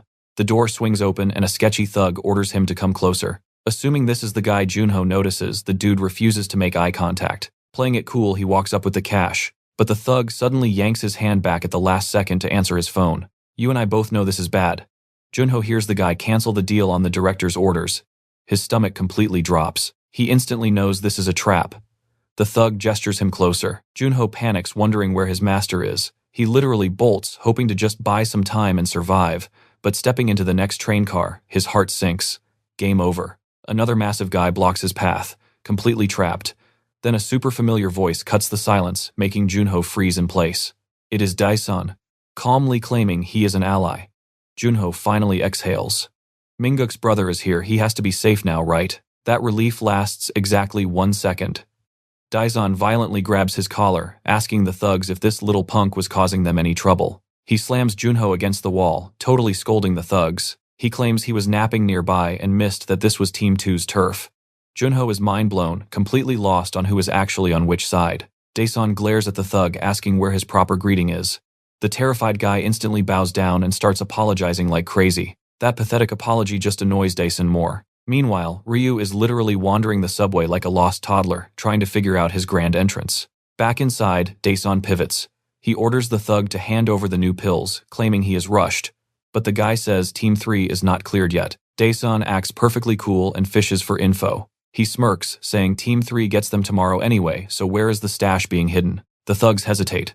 Daesun pushes harder, arguing they should just study the goods right now to save time later. The guys actually relax and almost spill it. But suddenly their phones buzz, a mass alert, warning them not to trust Team 3's leader Daesun. Cover blown. Daesun knows it instantly. Before they even blink, he brutally blasts both dudes across the train car. Even mid-attack, he casually apologizes, swearing he has a very solid reason for this. One guy actually blocks and fights back, but Daesun adapts instantly. Seeing zero options, left the second thug suddenly injects himself with that upgraded drug. Daesun instantly realizes playtime is officially over. That's where we leave it. The thug slams him into the rail, shaking the train, bragging he wasn't even trying.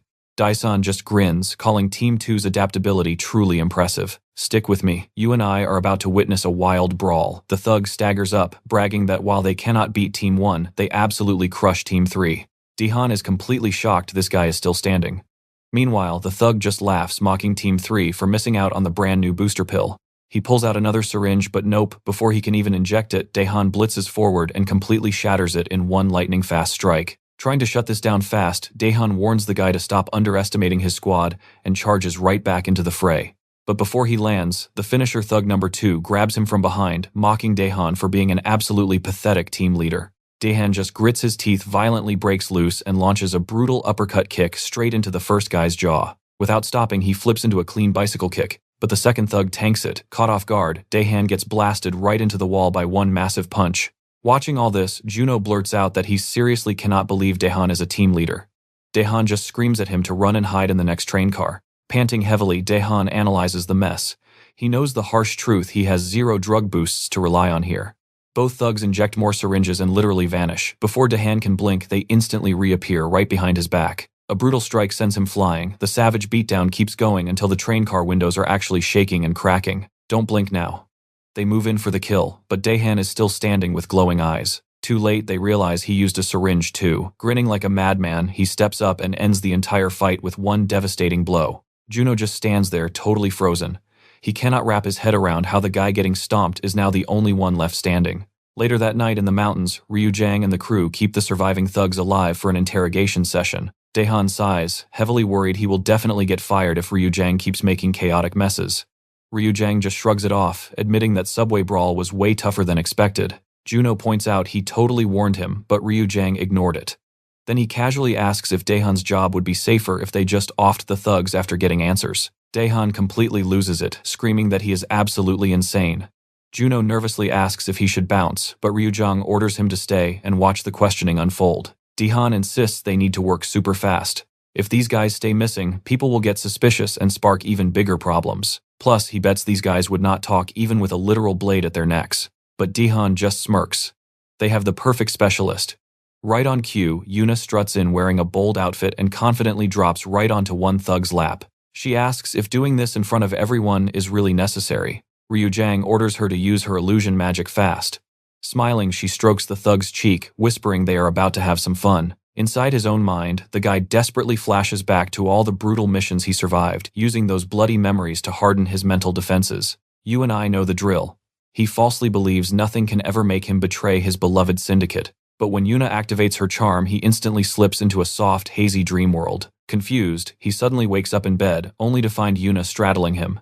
Flashing a seductive smile, she purrs that if he gives up his secrets, he will get exactly what he wants. Meanwhile, in reality, the crew is totally creeped out by the nasty, twisted expression on this supposedly unbreakable tough guy's face. Brushing that aside, Yuna simply asks where the illegal drug is actually hidden. To his partner's absolute horror, he instantly blurts out it is in Director Cheon's basement. Daehan is totally floored, having no idea a basement even existed. He worked there for years and never knew. Ryujang then asks why they spread this lethal drug, knowing the nasty side effects. Sounding dead inside, the thug confesses that every single team except Daehan's squad already knows about this shady operation. Even worse, he admits their main targets are literal children, despite the brutal side effects hitting kids the absolute hardest. However, he swears he has no clue why it is spreading so fast.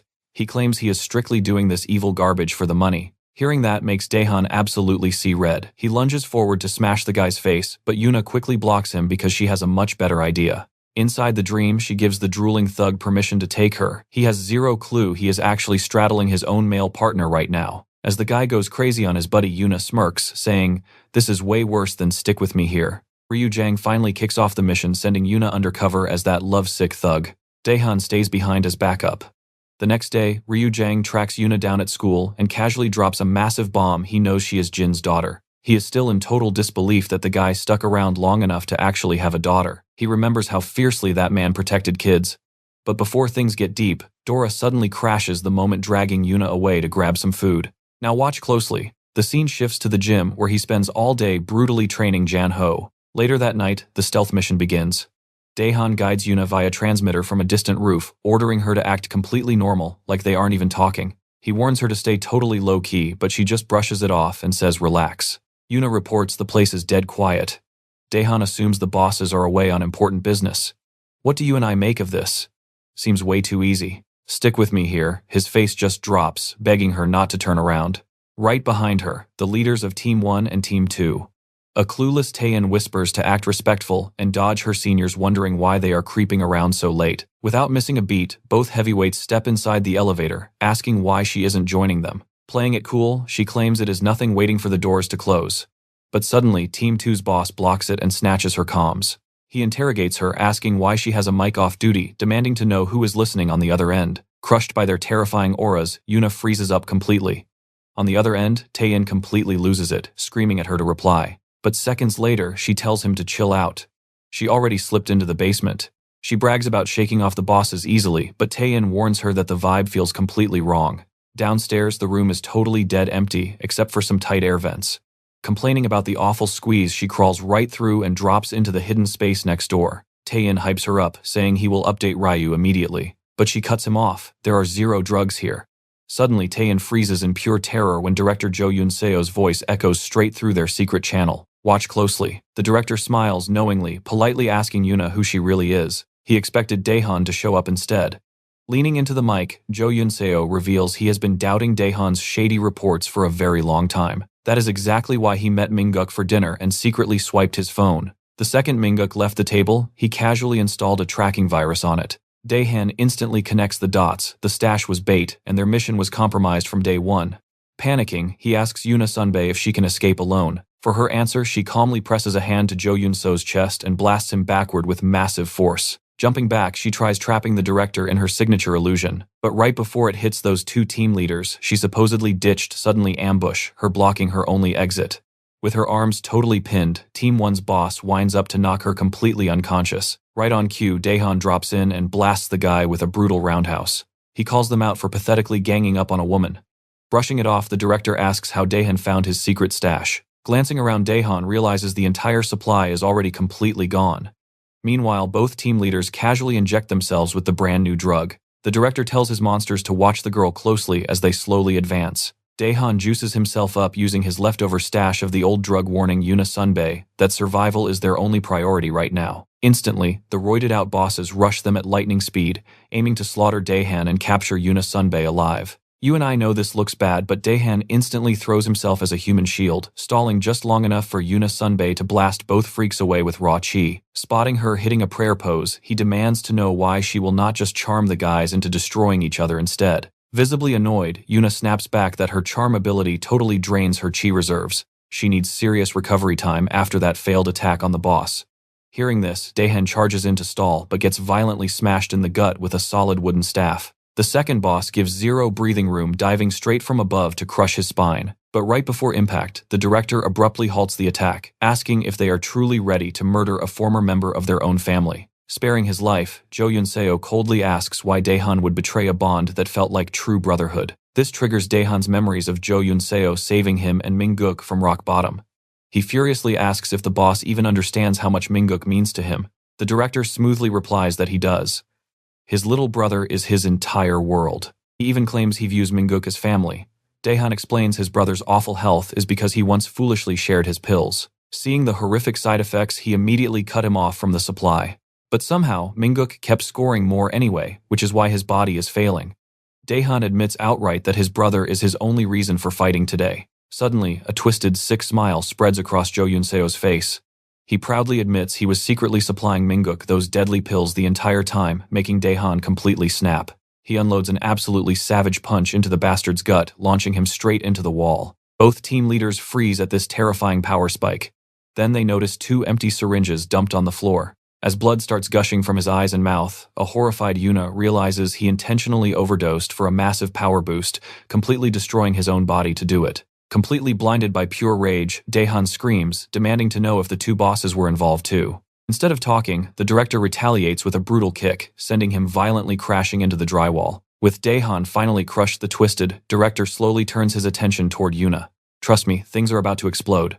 Our guy is sprinting outside after getting the SOS while the syndicate dumps Daehan off a bridge and drags Yuna away. You and I are jumping right into the chaos today. Ryuga is sprinting across the rooftops, moving as fast as possible. Earlier, he was at the Intelligence Institute, keeping his promise to help out with their research. Out of nowhere, Don calls him sounding completely desperate. He says he is going to back up Yeon-woo. He begs Ryuga to hurry. Ryuga instantly tenses up. If the organization figured out their plan, it is game over. He rushes out immediately. Back in the present, Ryuga senses a familiar aura and shifts direction. Meanwhile, Don keeps sinking deeper underwater. He refuses to just quit, even as the heavy water drags him deeper. Slowly, a strange, eerie calm starts washing over his entire body. Just as his vision fades to black, a figure approaches. For a split second, he actually thinks it is his dad. But nope, it is Ryuga. He drags the kid to safety. Catching his breath, Don thanks him, admitting he owes him big time again. Ryuga asks what went wrong. Gasping for air, Don reveals that Jae-yoon Shin appeared. He explains that the guy is the group's second in command and insanely overpowered. Furious at himself, Don starts throwing wild, angry punches. Ryuga gives him a light gut punch to snap him back to reality. He tells him to cool it before he completely wrecks himself. Don collapses to the dirt in tears. He admits he trusted Jae-yoon Shin with everything. Once he finally calms down, Ryuga quietly asks about Yeon-woo. Don admits he has no clue what happened because he passed out halfway through the fight. He apologizes for ruining their entire plan. Staying calm, Ryuga promises they will find another way to fix this mess. Watch this part closely. Yeon-woo is taken to an unknown room. A doctor asks if she is comfortable and she flatly says no. Jae-yoon Shin steps up, claiming he will let her walk free if she just answers a few basic questions. He asks why she helped Don. She glares, saying she would rather speak directly to the director instead. The weird doctor smiles creepily. He guesses that was her master plan from the start, but it won't be that easy. He wonders if she shares some dark secret with the director. Then he mentions she is in luck, the big boss just arrived. He bows deeply as Jong-won strolls in. The heavy boss just laughs, claiming he only stopped by for a quick drink, but it seems they have a guest today. Jong-won waves the doctor out of the room. Once completely alone, he sighs. He admits his subordinate can be super annoying, but the guy gets the job done. Yeon-woo agrees, the man is definitely sharp. Jong-won warns her not to hurt his subordinate, he basically views him as family. But before he finishes, an illusion suddenly flashes right behind him. Yeon-woo moves instantly, slipping into his blind spot. But Jong-won reacts lightning fast, throwing a brutal punch she barely dodges. She realizes the absolute beast standing before her is exactly the same as he was back in the past, known as Cho Kyung. Jong-won straightens up politely, noting that he adapted perfectly to this modern era. Now he has family, serious cash, and real power. He says he owes this peaceful, wealthy life entirely to Yeon-woo. Staring him down, she asks why he wasn't shocked to see her. Let that sink in for a second. Did he already know she time-traveled too? Pouring a drink, he says it is not really shocking since he ended up here too. He then asks if Ryo-jun made it here and if she actually betrayed Okyeon just to side with him. Yeon-woo keeps her cool, calling that total garbage. She claims getting close to Ryo was just a strict spy mission, nothing more. She adds he is just playing manager for Dula, the exact girl Jong-won is hunting. But honestly, she is sweating bullets, and her nerves are totally showing. Leaning back, Jong-won calls that massive news, asking if she told Okyeon yet. Yeon-woo just smirks, calling the big guy completely naive. She says she would much rather catch Ryuga first and report everything later. Hearing this, the massive beast just laughs right in her face. He asks if this whole scheme is just her desperately trying to win back favor. Yeon-woo snaps back, reminding him he never used to dodge fights. Jong-won chuckles, stating he doesn't waste time on useless battles anymore. He adds that since this meeting wasn't part of her plan anyway, it can wait until they get officially summoned again. Unlike his old bloody life, he actually has people to protect now. The scene suddenly cuts over to Sunday. Absolutely furious. While waiting for her ride, she mutters about firing her staff. She specifically told them to arrive early for her acting class. Right as she is about to call them, a hand grabs her shoulder. She turns and a random guy covers her mouth, dragging her away. Jong-won gets the news mid-meal. The exact second he realizes his precious daughter was kidnapped, he absolutely explodes, swearing to tear the culprit apart. An officer rushes in claiming they identified the kidnapper as a student named Ryu-ji. Then bam, we flash back to his bloody past as Cho Kyung. A heavily armed squad was sent to capture him, branding him a wanted criminal. Their dark mission, kill the little child in his arms. Cho Kyung desperately sprints through the dark forest carrying her. She asks why he is throwing away his entire life for her. The massive beast just laughs softly, telling her it is because she is cute. He promises better days are coming. The soldiers brutally stab him repeatedly, but suddenly panic. They were under strict orders to keep him alive. This is where you and I leave it today. Their leader orders the shield unit in, while Cho Kyung holds the child tight. Stick with me here. Kyung is absolutely bulldozing their defenses, snapping shields and tossing guys like ragdolls. One brave idiot thinks he has a shot, swinging his blade right at Kyung's arm. Big mistake. Kyung answers with a punch that shatters the sword completely.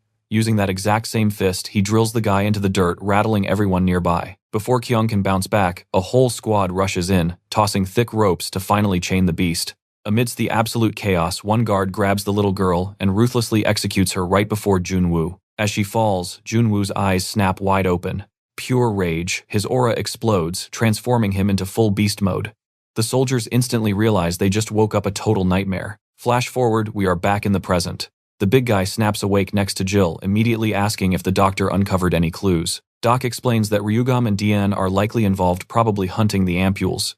He tries playing it cool, offering to fix this mess himself, but the boss refuses. He is handling this personally. Meanwhile, Security Team 3 rolls up to check on Dian. They ask what hit him, whining about getting benched from the action yet again. Pushing for answers, someone offers a hand, but Dian smacks it away. Acting super harsh, he calls them useless trash and tells them to scramble, even though he feels awful inside. Honestly, he just wants to keep them safe. It works. They storm off completely offended. With the coast clear, Dian finally relaxes. Suddenly, Ryugam arrives with our nerdy guy Junho, confirming the security squad actually left. The trio sits down to brainstorm where the drugs are stashed. Murim is still unreachable, so Ryugam warns them to play it safe. Dian figures the stash has to be locked down tight since deals stopped. That is when the nerd gets a lightbulb moment. Maybe the boss's daughter Shan knows a clue. Dian smirks, admitting the kid has serious guts. Ryugam asks if they are seriously kidnapping her. Now pay attention. Right then, Daiwala calls with massive panic. Sounding totally frantic, she screams, there is a huge disaster, and needs backup immediately. Ryugam asks if she is under attack, but her answer, it is way worse. Her buddy Soo-yoon just got kidnapped, and the mastermind, that absolute bully Jill. Cut to Jill flashing a glowing ampule at Soo-yoon. He chuckles, shocked that power this insane actually stayed a secret from the world. Soo-yoon screams, demanding answers on why she is locked up here. Jill just violently pinches her cheeks, telling her to drop the innocent act. He smirks, revealing he already knows her dad is the pill factory's big boss. Then he draws a blade, threatening to completely ruin her face unless she spills. Right before he slices, Daiwala bulldozes in, tackling the bully and saving her girl. Furious, Jill instantly injects himself with the ampules. The second, Ryugam, Junho, and Dian bust through the door. Laughing like an absolute lunatic, he claims things will be completely different today. Yeah, right. Ryugam instantly blitzes forward, grabbing him by the throat. Squeezing hard, he demands to know who gave Jill this classified intel. Ryugam straight up mocks him, pointing out that absolutely nothing looks different today. Jill stubbornly blames Ryugam for everything. Suddenly, boom, the door blasts open, sending the bully flying as Jong-won casually strolls in. The doc follows, declaring they were totally right. Ryugam's crew are the real kidnappers. Things go south incredibly fast, and poor Soo-yoon is still out cold. Ryugam and Jong-won both flare their heavy chi, ready for an all-out bloodbath. Boom, the ground literally shakes as Chu-yong steps up. I know what you are thinking, this guy is terrifying. Ryugam instantly feels that monstrous aura and knows words won't work here. He urgently barks at his crew to run away immediately, confident he can hold the line. Chu-yong strikes first, slamming his massive fist down and completely shattering the solid concrete floor. Ryugam barely dodges, charging up his silent tiger fist. They both strike simultaneously, their fists clashing with a massive shockwave that absolutely rips through the station. Meanwhile, the rival team bosses start hunting down Dian and his crew. but they freeze in sheer panic, seeing their own leader launched into the ceiling like a cheap balloon. Chu-young lands totally fine, but way angrier. Meanwhile, the doctor realizes Ryugam's attack wasn't for damage, it was just breaking the structure to drop the ceiling so his friends could escape. The second boss quickly dials his phone while Chu-young glares at him, ordering him to secure Su-yun right now. He says he will regroup after he personally crushes Ryugam into dust. Inside the speeding getaway car, Su-yun groggily wakes up, clutching her pounding head. Tula gently tells her to recall the events, and Su-yun finally remembers Tula literally risked everything to save her. She asks how Tula even tracked her down. Nerd Junho jumps in with this ridiculously long dramatic explanation, but it just leaves her staring at him in complete silence. Then reality hits hard. Tula risked her own life to save her despite all their past drama. Before she can even speak, Junho cuts to the chase, asking if she knows where those pills are hidden. Diane calmly explains they need that intel to save his brother. Plus, this drug is incredibly dangerous. So what do you and I take from this? Things are about to get wild. Alright, stick with me. You and I are watching Siyune finally soften up, admitting those pills are stashed at her house, the safest spot possible. Just seconds later, the car screeches to a chaotic halt, right outside her place. Daehan steps out first, only to find an absolute mob of goons waiting. He sighs, joking that even after driving like a total maniac, he is almost embarrassed to be late. Youngli steps up with a cocky smirk, claiming they rushed just to beat him there. He mocks Daehan, asking if he seriously plans to solo this entire mob. Flashing that signature cocky grin, Daehan swears he will crush every last one of them, instantly jabbing another dose right into his system. Xiao literally just yawns, and absolute chaos erupts. Daehan charges straight in, dropping guys left and right with zero effort. When one thug tries swinging, Daehan effortlessly blocks it, firing back a devastating punch while screaming he will never lose to trash like them. But before he can even breathe, 3 more thugs rush him simultaneously. They slam him so hard he literally goes flying. Du flinches, seriously wondering how Daehan ever thought he could solo this entire army. So Yun mutters that watching is their only option now. Yunho feels his own hands shaking, but he decides he absolutely has to jump in. Pay attention here, a familiar voice suddenly cuts in, loudly asking how an entire squad ganging up on just one guy is remotely fair. Everyone turns to see Team 3 finally arriving as backup. Their leader starts barking orders, and the entire clash instantly turns into absolute uncontrollable chaos. Punches fly everywhere, while the air fills with wild screaming. The other squads can only stare, completely stunned by the insane teamwork of Team 3. They simply cannot believe a squad this overpowered is only ranked 3rd. Some even wonder what kind of absolute boss earned that much crazy loyalty. Team 3 quickly realizes the enemy leaders vanished, leaving only a handful of random fighters behind. Their leader tells Daehan they will carve out a path. He nods back deeply, thanking them for actually showing up today. The pill doctor just watches with a creepy little smile, surprised by Team 3 being so united and slightly impressed by Daehan actually leading them. Daehan screams out to Jonil, boldly declaring he will not lose again. Taking it as a joke, the doctor just grins, promising to make it fun. Then he reveals his own stash of drugs. Smirking, he violently jams a vial into his arm, eager to see how insane this fight gets. Meanwhile, Ryuga and Gyeong are trading blows hard enough to literally shake the building. Ryuga slips out of range, then instantly dives back in. Mid-attack, he mentions he has been thinking, finally understanding how Gyeong views his underlings, desperately trying to knock some sense into his thick skull. Gyeong stays dead silent, completely blasting him away with a brutal stomach strike. Ryuga skids across the dirt as Gyeong viciously growls for him to die. Realizing talking is completely useless here, Ryuga grabs an iron rod. He decides to end this quickly, thinking how Gyeong always placed way too much trust in the absolute wrong people, both now and before. Daehan injects his final vial, knowing this strike has to end everything. Jonil loudly mocks him, asking how he is standing, while his insides are literally burning alive. But Daehan knows he simply cannot stop pushing now. He lunges in with a massive punch, but the pill doctor casually slips aside. Daehan instantly throws a wide hook, which Jonil dodges with a sickening grin. Suddenly, the doctor flips to a fence, swinging his own nasty hook.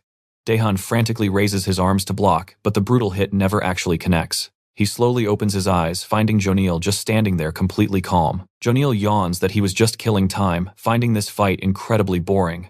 Then out of nowhere, he grabs Daehan and brutally slams him right into the dirt. Gritting his teeth, Daehan staggers up, demanding to know what killing time even means. The pill doctor leans in close, deciding explaining might actually be fun. We didn't see this coming. Starting today, CK Shields is absolutely finished. He only needed a massive distraction to steal every single pill during the chaos. This entire war happening right now was always part of his master plan. He casually explains he always knew their boss was built different, packing some absolutely monstrous strength even without using any drugs. The doctor never understood that insane power until he heard a very interesting rumor one day. There was actually someone else out there exactly like him. Now even Choi Gi-am shares that exact same monster trait, which sparked a brilliant idea. He found a drug-crazy kid leaked who really owned the pill company and set this entire kidnapping into motion. Everything moved way faster than he expected entirely, because Daehan boldly got himself involved. Right after that, he purposely lured their boss to the kidnapping site, perfectly framing Ryuga. He brags that it never mattered who won that fight, as long as his master plan kept moving forward. Still trying to mentally process this madness, Daehan asks if that is why he drugged his brother. Jonil just laughs openly, mocking him for clearly not paying any attention. That specific part was never planned at all. He literally did it just for fun, exactly like how he is messing with Daehan right now. That pushes Daehan into absolute rage mode. He charges again, but Jonil instantly slashes across his body before he can even react, cutting him several times. Daehan suddenly realizes the pill doctor is using tiger claws. He still rushes forward, completely fearless, which only makes Jonil smile wider. Desperate to land just one clean blow, Daehan keeps attacking, but every single attempt ends with deeper cuts until he is covered in horrific wounds. Trust me, you and I can see it. Jonil is just playing with him as another slash lands. He starts losing focus, thinking this is the end. But stick with me, watch his face change. That frown turns into a wild grin. In a flash, he is right behind Junil, asking if the maniac had fun playing around. He admits he thought his old style was the only way to win. Calling Junil careless, he steps in and delivers an absolutely brutal hook. Ribs crack instantly, sending the crazy doctor flying back. Daehan had just entered a state called Gungryeo, a powerful meditation technique. Ray Yugam explained it to him once. Your body stops rushing and your mind goes totally clear. Looking down at Junil, Daehan calmly asks if he ever wondered why their strength levels were so completely different. This right here is the answer. The louder and more chaotic the world got, the deeper he sank into total stillness. Standing tall, he demands to know exactly where the pills are hiding. Outside, Doyle spots several thugs sneaking away with briefcases. He immediately wonders if the pills are stashed inside. Junyo asks Yunnan if that is really them. She just shakes her head helplessly, saying she has no idea what is in there or what to even do anymore. Trembling in fear, she says her father will be caught soon, leaving her completely alone again. Daehan walks over, crushing a used vial under his boot. Suddenly, Junil jumps him from behind, violently slashing his stomach. Now pay close attention here. The doctor just smirks, mocking that the attack almost put him to sleep. Daehan freezes. His strike failed, and worse, he is completely out of pills. Before he can even react, Junil grabs his shoulder. The maniac tells him to just stop claiming that they actually used to be friends. He tells Daehan to let it go. But Daehan refuses, tackling him hard and screaming at him to freeze. Junil viciously kicks him off, asking what was so damn special about his brother anyway. Daehan rushes straight back in but gets blasted away again. Junil laughs, telling him he should value his own life way more than anyone else's. Forcing himself up, Daehan clutches one of Junil's experimental new drugs with a faint, crazy smile. Staring in pure disbelief, Junil warns that dose will kill him right on the spot. Without hesitating, Daehan drives the needle straight into his arm. Junil's eyes go wide with shock. Daehan whispers that none of this matters as long as his brother survives. Then we flash right back to the past, when Daehan was only 9. Back then, he just wanted a normal, happy family. But that dream shattered when his parents divorced right after his father injured his leg and could not work anymore. The court made the call Daehan would stay with his father while little Minguk would live with their mother. Minguk cried, his eyes out, terrified of being separated from his big brother. Daehan was absolutely furious they were being split up. But seeing how completely broken their father looked, he swallowed his pain. He grabbed Minguk's hand, flashed a huge smile, and told him to stay happy. He knew their dad could barely support even one child. It was definitely safer for his little brother to stay with their mom. One day at the park, Daehan sat on a swing, hoping Minguk had decoded the secret message he left behind. Soon enough, that smart little kid figured it out and showed up to meet him. The two brothers kept secretly meeting for an entire week until they finally got caught. They got caught, and their dad completely lost his temper. I know what you are thinking, harsh, right? It was the first time he ever looked that serious. Time passed. Daehan clung to his father's promise that Minguk was living a great life. That is until one random day, he found his little brother waiting at their old secret spot. Panicking, Daehan sprinted over and immediately demanded to know why he had come back. Minguk's face was completely bruised and swollen, but he just smiled quietly, saying his big brother was too late this time. Minguk claimed he fell off a swing, but Daehan instantly knew that was a lie, and it really did not take long to uncover the dark truth. Their mother's new boyfriend was absolute trash, treating little Minguk like a literal punching bag. The very next day, an enraged Daehan marched straight to his mother's apartment and rang the bell. As soon as that useless guy opened the door, Dehan charged in, grabbed his brother, and ran away as fast as he possibly could. That night, they sat together, terrified their dad would find them and dump them in an orphanage. When he finally tracked them down, Dehan braced himself, fully expecting a brutal beating. But instead, their father pulled both boys into a tight emotional hug, crying and apologizing for not being brave enough to protect Minguk. Tragically, just 2 months later, their father literally worked himself to death. With nobody left, the boys ended up in an orphanage. Right then, Daehan swore he would raise Minguk himself no matter what. Back in the present, Daehan channels all that raw emotion into one devastating punch, catching Junil completely off guard. Even the defeated agents literally cannot believe their eyes. Daehan suddenly starts matching the director blow for blow. While watching Daehan go full star platinum on him, Junil gets completely hyped to see the old and new drug formulas finally mixing. No matter how many brutal hits he takes, Daehan keeps pushing through, fighting even harder. But honestly, it is obvious his body is breaking down second by second. Daehan just kicks Junil around like a literal football. He wants to outlast Daehan, but time is up. They throw everything into one massive clash, creating a huge shockwave that sends Daehan flying. Trust me, you will want to see what happens next. Alright, stick with me. The director smirks, thinking he won, super annoyed this guy ruined his perfect suit. But suddenly his face drops in pure shock as Daehan stands back up. Jae Yoonhil furiously asks how long he plans to keep going. Daehan. He makes it crystal clear he will not stop until he is dead. After that, they just keep trading massive punches back and forth.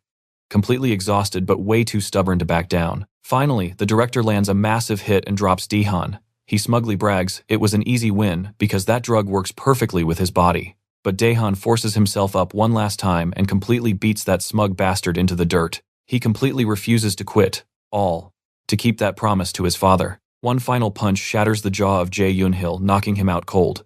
Daehan instantly drops beside him, showing a small, satisfied smile. He kept that promise until the very end. Meanwhile, somewhere else, Choi Kyung faces our boy. Ryu Jeom rushes in, swinging a steel bar, but the beast easily blocks it with massive arms and tosses him aside like it is absolutely nothing. Seeing that Ryu Geom completely switches tactics, he brings down a massive overhead strike using his full body weight and chi. The beast answers with his own chi, smashing him so hard he launches into the ceiling. Watching outside the team, 2-leader panics, thinking the entire building might actually collapse. Nearby, another guy is totally stunned. Some random fighter is actually matching their giant boss. Now pay attention here. The beast casually dodges every single attack, looking totally disappointed with our boy. Ryu Guillaume shuts him up fast with a clean backflip. He snatches the steel bar midair, swinging hard enough to crush his head if the beast had not barely dodged. He keeps pushing the pace, smashing every key joint on Choi Kyung. Landing 2 blindingly fast slashes, he decides to end this fight completely. Outside, the team leaders are freaking out, totally wondering who could possibly stop Ryu Jiam now. But suddenly, the beast grabs him by the neck with both hands, driving him violently into the ground. He angrily asks if he really thought he was that weak. Right after that, Choi Kyung hurls him into a wall. He jumps up with chi-charged fists and completely blasts Ryu Jeom right in the core. It is absolutely insane how this massive monster can jump that high. The beast brags that flashy tricks mean nothing against a guy who ends fights in one hit. But then his knees suddenly buckle. He realizes his old age is finally catching up. Seeing their chance, the greedy team leaders rush the beast while he looks weak. Massive mistake. He grabs their heads, smashing them into the concrete. Charging his hands with chi, he literally crushes them like absolute watermelons. Just then, our boy steps right out of the dust. Choi Kyung realizes he faked losing just so those annoying traitors would get completely wiped out. When Ryu Jeom points out every single one of his men betrayed him, the beast just bursts into a totally mad laugh. He starts violently pounding the ground and hitting himself. He screams they turned on him because he completely failed his family. Hearing him say he is unfit to lead, Ryu Jeom quietly admits he is totally done fighting. But protecting this criminal organization is sadly still his job right now. Ryu Jeom shuts that nonsense down fast. He draws his epic lightning strike blade and cleanly cuts off the hand of the beast. He tells the old man to just rest. He was always nothing but the pawn of Okun, used and tossed away. That brutal truth hits Choi Kyung like a literal truck. Ryu Jeom firmly adds that this whole illegal empire has gone on way too long and today it ends. You and I both know a villain never goes down that easily. Choi Kyung sinks into dark memories, unable to accept being used. Suddenly his shoes rip apart, the real fight begins. Choi Kyung is finally showing exactly why they call him the Beast. Roaring like a demon, he swears no one will ever take what is precious to him again. Ryu Geom is totally stunned. He knew they called him the Supreme Beast, but turning into a literal monster, absolute madness. The giant charges forward, and Ryu Jiom intensely braces to meet this attack head-on. Using his crazy speed advantage, he slashes with his rod, deeply cutting right through the left back muscle of the beast. Thinking that side is totally open, he moves in for another strike, but the creature instantly heals, violently smashing him straight into the brick wall. Ryu Jiom is totally shocked, unable to understand how it healed that insanely fast. The monster desperately charges again, but its huge punch hits the wall, as Ryu Jiom smoothly slips past, slicing through its arm in one completely clean cut. He keeps trying to understand how this beast regenerates so wildly fast when his hits clearly land perfectly. Then pure horror, the arm he just chopped off already grew back. That is when Ryu Jiom finally understands the true terrifying power of the crazy beast form of Choi Kyung. It is not just godlike strength, it is absolute terrifying regeneration that makes him basically immortal. Suddenly, the monster uses a heavy skill called Boar Charge, rushing forward like a tank. Leaping high, he crashes down hard, trying to completely crush Ryu Jiom beneath him. Ryu Jiom fiercely blocks with his arms, but that impact shakes him to his core. Even worse, his own strength is rapidly fading away. It is like he is totally trapped inside an invisible box, completely suppressing his energy and stopping his full power. So what do you and I take from this? Sometimes you have to go all out. He pours everything into his weapon, feeding it pure energy until the rod literally bursts into epic flames. Trust me, we are watching him burn away that insane healing. He calls this his final strike. Ryujum charges in to finish everything in one hit. Meanwhile, the nerd and the girls scream at the guys stealing the ampules. But their boss just smirks, telling his crew to ignore the kids and keep loading the loot. From her car, Sean spots a new armed squad arriving. Back in the fight, the beast readies his ultimate move. He leaps up and drops the gentle wind shatter technique. Massive shockwaves rip the ground wide open. Ryujum takes it right to the face. He is coughing blood, barely standing, but absolutely refusing to fall. Running on fumes, he charges back in, unleashing his own ultimate attack, the Fireless Extinction Sword. His blade erupts with crazy heat, torching the beast in midair. Finally, that broken regeneration completely stops. The beast collapses, totally accepting defeat. Standing over him, Ryujum says, "Nobody can protect things forever. Even he failed." Living in this brutal era taught him one very important lesson. Instead of playing solo hero, he should have taught his loved ones to defend themselves. With a heavy heart, he admits he was dead wrong. Reverting back to his human form, the dying man begs for one final favor. Cho Hong asks Ryujum to teach his daughter Sign self-defense. He smiles weakly as his life fades. But pay attention here, things get crazy. A guy steps from the shadows, dragging an unconscious Jurl, saying he already knew the beast would lose. This green-haired psycho is Jihan. He is another one of Okin's completely unhinged killers, and he absolutely loves spilling blood. The beaten CEO stares at him, sweating, demanding to know what happened to the doctor. Jihan smirks. He promised the redhead a sweet promotion for stealing the ampules. It was all a chess game, and the doctor was just a disposable pawn. He laughs, admitting the plan went sideways. So now he is stepping up to clean the mess himself. Okin ordered these ampules buried forever. And anyone even slightly connected to them, yeah, they have to die. Over at the robbery, the new squad crushes the thieves and grabs the bags. Back here, Jihan swings his blade, instantly chopping off the doctor's head. Smirking, he admits the murder was his personal idea. He points his blade at Ryujum and the president, declaring they are officially next. The beast totally snaps. He charges the psycho, throwing a massive punch backed by 400 pounds of pure rage. Ryujum watches in absolute shock as the crazy punch completely rips right through Jihan's physical body. But nope, the real Jihan is completely untouched, floating high up. He lands smoothly, while the beast collapses, clutching his lost family. Jihan actually mocks him, laughing at him for crying over something so incredibly pathetic. Okin totally predicted this weakness for his kids. Laughing like a total maniac, Jihan asks if Cho Hong actually thought they were his real family. He flashes a dark grin at our guy, saying, "You always eat the tasty ones first." Are you seeing this? Jihan lunges forward, clashing head-on. Their crazy auras slam together and literally shake the air. For one split second, it looks even. But the psycho completely overpowers him. Ryujum is stunned. From what he remembers, this guy was never this strong, and running on empty, Ryujum knows he cannot win this brutal fight. Mid-thought, the green-haired freak just vanishes. He pops up on his left, ready to smash Ryujum into the dirt. Our guy hears a weird voice. And glancing over at the psycho's shoulder, he spots something glowing extremely bright. Is that glowing light the secret to his insane power? Fast as he tries to react, his exhausted body simply will not move in time. Boom. Right before the hit connects, the beast tackles the green-haired psycho, slamming him hard into the dirt. Pinning him down by force, the beast reminds Ryujum of his promise, screaming at him to escape while he holds this monster down. The psycho just laughs, asking if the beast actually thinks he can stop him. Cho Hong instantly reads the situation. He spots a massive stack of gas cylinders nearby, and a desperate, crazy idea hits him. Whispering an apology to his daughter, he grabs Jihan's collar and slams him into the tanks. A massive explosion instantly swallows them both. Meanwhile, the nerd and the girl are completely boxed in by the fresh squad of armed goons. One thug licks his lips, his sick intentions toward the girl super obvious. Juno panics, totally clueless about who these dangerous guys are. Sweating over Do-hoon, he wonders if he should just risk it and attack. Ripping off his glasses, he screams and charges with a totally useless attack. Luckily, Ryujom crashes the party before he gets hurt. Calmly saying this takes 1 second, he preps to solo the whole gang, ordering the two kids to hide somewhere safe right away. The thugs completely panic. They instantly realize this is Ryujom, the exact monster their boss Jihan warned them about. Shocked he survived, they completely panic. Back at the blast site, the president is heavily burned, while Jihan barely has a scratch. You and I just witnessed absolute madness, but it only gets crazier from here. Stick with me, you'd think the pain made him snap, but nope. Just his ruined designer clothes. Later on, Junho bursts back into the room where Ryuga is busy healing Dahan and his brother. He unleashes such an insane amount of energy that it floods the whole room. Dripping sweat, he promises they can still be saved. Meanwhile, Duel tries calming her terrified friend down, handing her some water. But Serene is completely rattled after Ryuga revealed the truth about her dad. Seeing they will live, Junho is just glad they made it. But our guy says that is not why they rushed over. Suddenly, a mysterious heavy pounding hits the door. Back at the warehouse, the boss walks in. He sees Jihoon and the utter mess. Bleeding out, Chung begs to know why he betrayed him. Okyun stays completely cold, sits down, and questions their bond. The beast flashes back to day one.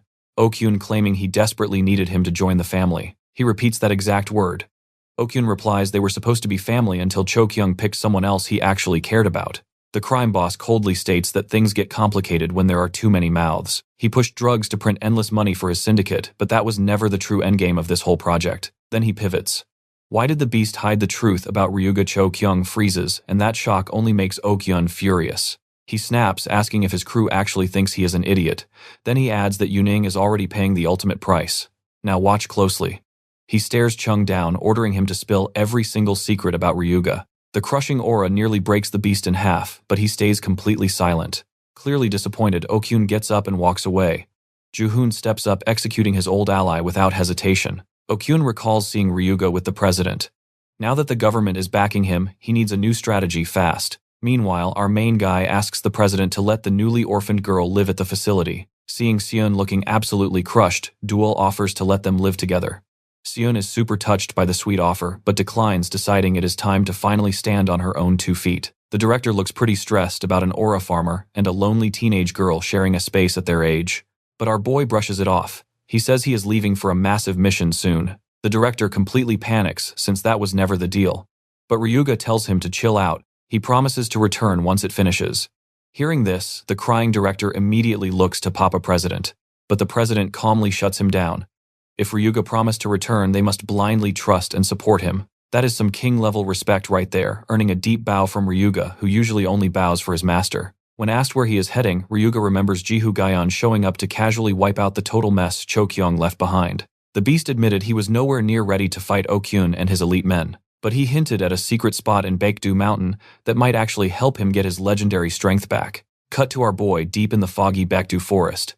He knows fighting a monster like Jihu Gaon right now is suicide. Plus, he absolutely has to hit his peak form if he wants to destroy Okyun. Pushing deeper, an icy wind blasts him from a massive cavern at the mountain base. Stepping inside, he is totally blown away by the sight. I know what you are thinking. A clone. Yep. Standing right there is a flawless 900-year-old replica, and he carefully checks if it is truly real. He knows Cho Yongshin wanted him to find this place. Still, it smells like a deadly trap. And boom. The second he reaches out, the clone fires a lethal strike that he barely dodges. He instantly drops into his basic fist stance. But the clone flawlessly mirrors it. Nobody else knows that ancient style.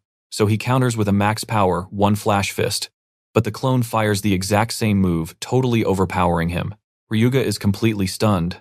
How in the world does a copy beat the original? The water below freezes solid as the clone slowly approaches. Then its face actually starts morphing. Our boy watches in pure shock. It shifts into a face he has not seen in centuries. Back when he was a kid, following a wanderer with a giant sword. The guy called himself the Nameless One. Ryuga instantly knew he was an absolute legend after watching him flawlessly slice up a berserk bear. That specific monster was notorious for slaughtering over 1,000 warriors. The nameless one noticed the kid had insane potential and asked his name, eventually teaching him every single technique. Once Ryuga mastered absolutely everything, the nameless one just vanished like a total ghost. So what do you and I take from this? He never followed him, knowing his master was just light years ahead. Stick with me here. Ryuji never expected to see his master again. He asks if the guy is immortal, but the nameless one just laughs, saying it's not that big a deal. He just moves through time much slower than regular people. Even though his body is fading and getting weaker by the minute, he flashes a big smile. He's just happy they finally reunited. He actually remembers saving a massive round guy who literally looked like Kung Fu Panda. Their time was short, but super fun. They swapped crazy stories, including some about Ryuji. 900 years later, he ran into that big guy again and instantly knew he would definitely see his disciple one more time too. Hearing this, Ryuji demands the real reason he came back. His master admits recovering his old legendary power is going to take a long time, but honestly he wonders why his student is so desperate for power when he's already way stronger than anyone alive. Kneeling on the frozen dirt, Ryuji reveals his mortal enemy woke up first and gained some truly terrifying power. He needs massive strength right now. The nameless one gives a sad smile. Fate is seriously cruel. Then he drops an ancient prophecy about someone destined to be the final wall against evil taking over the world. That's exactly why he sensed a crazy special aura in Ryuji back then. Telling his student to stand up, he proves he still trusts him. Meanwhile, Okian walks into the dark room holding Unhai hostage. He starts complaining that digging up dirt on Ryuji is impossible with government shields protecting him. Seeing her confusion, he smirks. He already knew she worked for Ryuji, noticing his chi lingering on her way back at the airport. Plus, after that meeting with Cho Yun, her terrified eyes totally gave away her fear of ending up exactly like him. Now watch closely. All her memories flood back. She remembers getting knocked out by his insane energy. This memory absolutely terrifies her. She has zero clue just how ridiculously overpowered Okian is now. Okian calmly demands Ryuji's location while John drags a fresh body into the basement. Then he confirms her worst nightmare, the old Cho Yun, is dead. Plunging his hand straight into the corpse, he claims, letting Cho Yun keep his personality before was pure mercy. But this time he has absolutely no plans for mercy. He shoves the beast's original heart into the new body. Unhai watches in pure horror as the flesh twists into a living form. She instantly recognizes the forbidden spell. Okian admits even a monster like him will suffer massive backlash from using it. Flashing a bone-chilling smile, he pats her head and tells her to be a good girl until he returns. He clearly has something way more important to deal with right now. Cut to Daipan and Minguk at dinner. His older brother tries getting him to eat, but Minguk refuses to touch a single bite. Guilt over his huge mistake is crushing him. Daipan just tells him to relax and eat up. Minguk is totally confused. How did his brother, a guy who can barely fry an egg, cook food that looks this incredibly good? You probably guessed it right, the real chef is Yanho. After dinner, Minguk discovers all this help actually came from Ryuji. Since Ryuji has been protecting them, Daipan feels a huge debt toward him. Just hours earlier, Ryuji asked Daipan to repay that debt by tracking down Unhai's hidden location. While Daipan thinks Minguk completely loses it. He screams, demanding to know why Daipan hides things and what actually happened to big bro John Ho. He wants the complete, unfiltered truth and demands an end to these half-answers. Daipan just offers a small smile and totally deflects, saying they're going to be late for school otherwise. As they leave, Yanho looks back asking if Daipan is heading to work next. He warns him to stay extremely careful until Ryuji returns. Their current enemies are on a completely different level than before. Meanwhile, Ji-hoon and his crew are heading out for a new mission.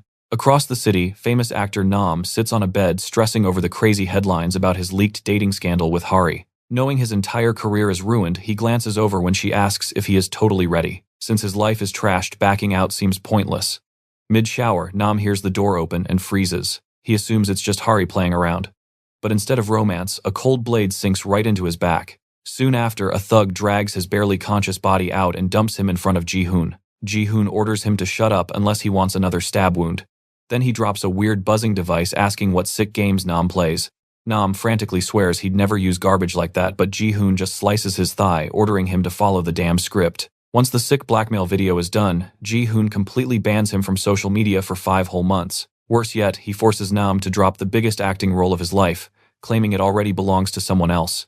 What do you and I make of this? His crew wiped out the competition, handing the best roles straight to Yun-woo. You and I gotta wonder why keep hunting people when Yun-woo is already at the very top. Jun just smirks. He says the boss only wants to trigger the plan once Yun-woo hits number 1. Suddenly, he realizes a guy is missing.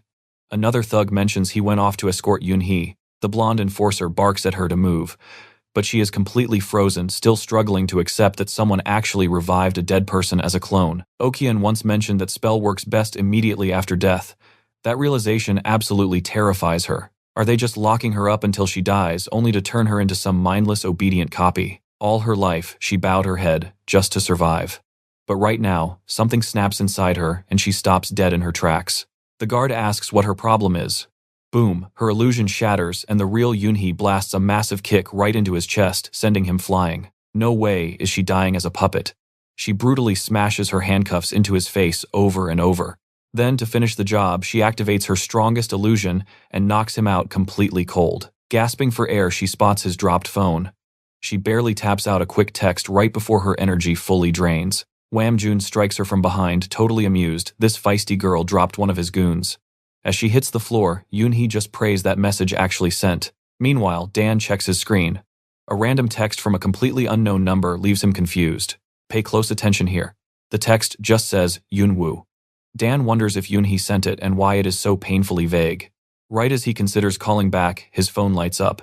He answers cautiously, but is instantly greeted by sick mocking laughter. Jun thinks he is talking to Ryugam, immediately taunting him for hiding like a total coward.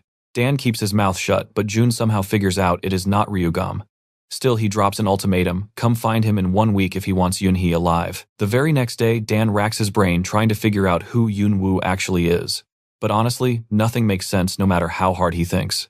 Exhausted and frustrated, he guesses Yoonhee dropped that name because Yoonwoo is the one holding her hostage. Then Jun's gritty voice echoes in his memory. It is all connected, and Dan decides he is done sitting around, wasting precious time. He has to get close to Yoonwoo and uncover the truth. Right then, a flashy news headline catches his full attention. Yoonwoo just snatched a lead acting role, and the timing is incredibly sus. So Dan heads straight to the abandoned Shielder office to investigate.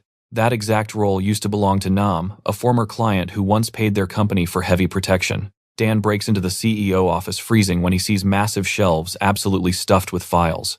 Before he can even start digging, a bright flashlight blinds him. Thank God it is just one of his old crew, a super loyal gangster from his old squad. The two start flipping through the messy records together. Honestly, Dan feels pretty proud that his boys still have his back when it counts. The tough guy claims he only came for personal reasons, but admits he is actually really glad to see his boss again. Soon enough, Dan strikes gold Nam's private contact info. He tries setting up a quick meeting, but Nam instantly refuses to talk. Sounding completely terrified, he warns that the people who attacked him are insanely dangerous. Let that sink in for a second. Dan brilliantly bluffs that the CK Shielders will protect him if things go south. He offers his card. Nam almost takes it, but then the trauma hits him hard. Nam backs away, saying he cannot do it.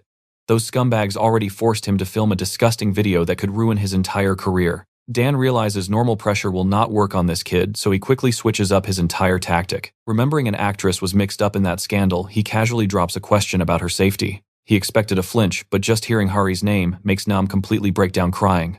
Fast forward a few days, the final day of that 1-week deadline is finally here. Jun brutally mocks Yoonhee, laughing at her for believing anyone would bother saving someone so useless. Flashing a twisted grin, he promises she can say goodbye to their severed heads before he finishes her off. But that sick threat just makes her blood boil even hotter. Jun eats it up, laughing about how much he loves her angry face. He smugly adds he was shocked half the guys who swore loyalty to Ah betrayed him that fast. Suddenly, his phone rings. One of his goons frantically reports a massive problem. Nam is literally live streaming that he is taking back the lead role, sending shockwaves through his entire fanbase. Meanwhile, a kid in a pink hoodie is fully panicking, realizing he just broadcasted his exact location online, exactly like Dan ordered. Nam nervously stammers, asking if those psychos really will not leak his tape. Dan just shrugs, reminding him this was the massive risk he chose for his girlfriend's sake. The only thing Dan absolutely promises is to make those sick bastards regret everything for the rest of their miserable lives. Cut back to June. He barks at his men to move out and hunt that rat down fast. A sweating subordinate replies they already sent their fastest guy. So what do you and I make of this twist? The hitman catches the pink hoodie kid, but this so-called kid replies in a crazy deep voice that he was tired of waiting. It is not Nam at all. Alright, stick with me here. You and I are about to watch Doohan connect the dots between Youngyu and this shady gang. He quickly figures out this guy is just doing their dirty work. Yoonhee's message confirms it, the same group took her. Cutting the chatter, the thug orders Dohan to hand over Nam. This bastard even guesses the real actor is hiding nearby. Nam whispers over the phone, just a lower-level thug. The big boss has his confession tape. So Dohan says to take him straight to the top. Surprisingly, the guy just walks right past him and says, "Follow me." Nam watches from the corner completely shocked as the guy vanishes and reappears right behind him. But Dohan intercepts it perfectly. Bam! A solid kick sends this psycho crashing into the water, giving Nam his chance to run. From that one hit, Dohan knows this guy is dangerous. And yeah, the maniac explodes out of the water, absolutely furious now. Over on Ryu Jin's side, his master suddenly tells him to follow. You are going to want to watch this closely. With every step, his surroundings shift into his very own memories. His master gives one simple rule: reach the other side. Wading through shallow water, Ryu Jin feels something familiar. The smell and vibe hit him. He spots his old crew standing there, wondering how they even arrived. They look completely confused, telling him it is dinner time after training. Women from his mistress's clan bring out the food and the boys rush over. Seeing this, he actually smiles. For the first time in forever, he is genuinely happy to see them alive and well. Then comes the ultimate gut punch. His mistress appears, pulling him into a tight hug, saying, "It is time for home." He drops to his knees. His master expected this, a brutal mental test, but it completely clears his head. He finally realizes holding on to the past was the anchor dragging him down. His master watches silently, waiting to see what he chooses. Without hesitation, the aura farmer lets go of his past to chase a future where he crushes Okan. Speaking of Okan, he calls Ji-hoon for dinner. But when Ji-hoon thanks him for the food, Okan asks, "Dead serious, who said you could eat?" Ji-hoon panics and apologizes, but Okan just bursts out laughing, claiming he was totally joking.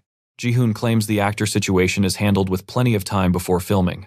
But Okan is not buying it. Then his secretary steps up, promising she already has a backup plan if this unreliable idiot ends up failing. Ji-hoon grits his teeth as manager Shim Gyeong talks trash again. Still, Okan orders him to handle it with his $50 billion budget.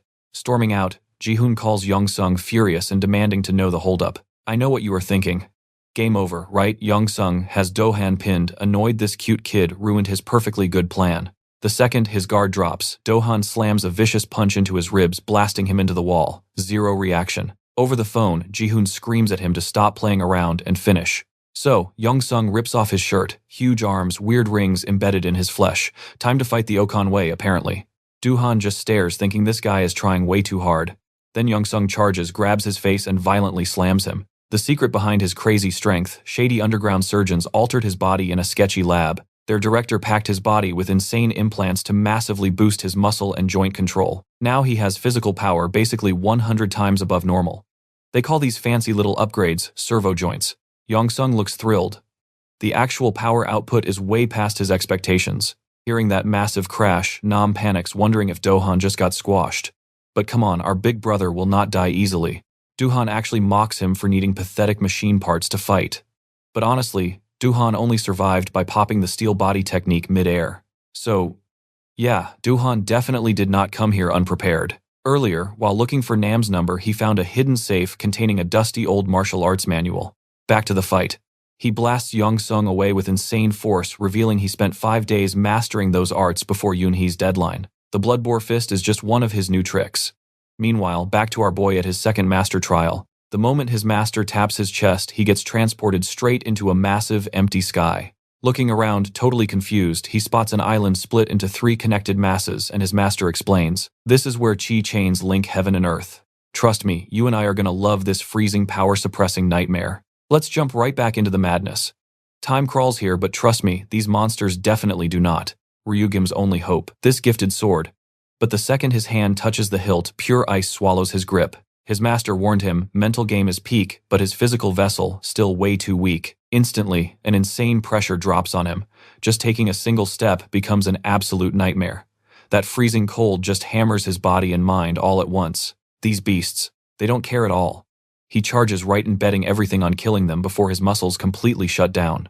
Back on Earth, Daehan is swapping straight hands with Young-sung. He's throwing every single martial art technique just to survive. Young-sung finally figures out pure muscle isn't enough, so he shifts to lightning speed, but nope, that fails too. Daehan is completely fed up, screaming at him to just stop stalling and end this pathetic fight. High on pure adrenaline, Young-sung starts chaining every crazy move in his arsenal, desperate for a way to drop him fast. Then it hits him. Daehan wasn't just throwing blind punches. Since minute 1, Big Brother was secretly targeting his leg joints. Catching on, Young-sung actually smiles. He respects the strategy. Thinking he's outsmarted everyone, he arrogantly dares Daehan to land one final blow. Running on absolute fumes, Daehan pours his entire soul into this next punch. The second Daehan steps in, Yongsung yells checkmate and viciously spikes Daehan's face right into the concrete. Watch closely, here's the crazy twist.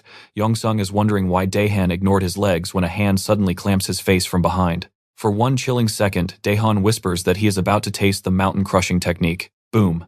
Direct hit. The massive impact completely caves his skull in blood exploding from both ears. Insanely, this monster refuses to drop. He vows he won't go down that easy and throws one final desperate punch. But his balance is absolutely shattered, and he collapses hard. Daehan smirks. This was his master plan all along. Dragging the half-dead brute, he dives straight into the water below. Meanwhile, Jiyoon's crew is losing patience. Yongsung should have definitely called in by now. The guy is their fastest operative. One guy tells the squad to stay sharp. Their boss is heading back, and he is absolutely furious. Suddenly, the blonde thug stops. He swears he just saw a weird shadow flash past the window. He shakes it off. Seriously, who would be suicidal enough to raid Yongwoo's private luxury villa? It's literally the crew's current fortress. Down in that dark basement, Yoonji freezes. Someone is calling her from outside the door. Daehan made it, barely beating that 1-week deadline. You and I can't forget our boy, right? He's still fighting endless monsters over there. Time is warped. 1 hour equals a year on Earth. Bones snapping, muscles completely shredding. Only raw survival instinct is keeping Ryujin breathing right now. After an absolute eternity of hell, he finally slashes down the last beast using only that frozen blade. Glaring up, he shouts that his vessel is ready for judgment, but absolute silence answers him. Did he mess up the trial? Suddenly, the solid earth turns into deep water and he plummets right off the edge of the floating island. He crashes into a flooded island below, sinking fast. He seriously hopes this isn't the final death trial right out of nowhere. Cutting back, Daehan literally tears the basement lock off with his bare hands. He actually wonders if the kidnappers even care about Yoonji. They left her tied up without a single guard on watch. But then he sees something totally unexpected. Yoonji panics, claiming she wasn't crying, but her tear-stained face says completely otherwise. Ignoring that, Daehan rushes to free her. Both of them are totally drained, running on zero energy for another fight, but the second they hit the exit, Jiyoon materializes right behind them like a ghost. Daehan instantly jumps back aggressively, demanding to know who this random guy is. Before things pop off, Yoonji interrupts. She promises to serve Jiyoon if he lets Daehan walk. Jiyoon agrees almost too easily, giving Daehan permission to leave. What he skips over, a full squad of modified human thugs, is silently swarming behind them. Daehan obviously refuses to run.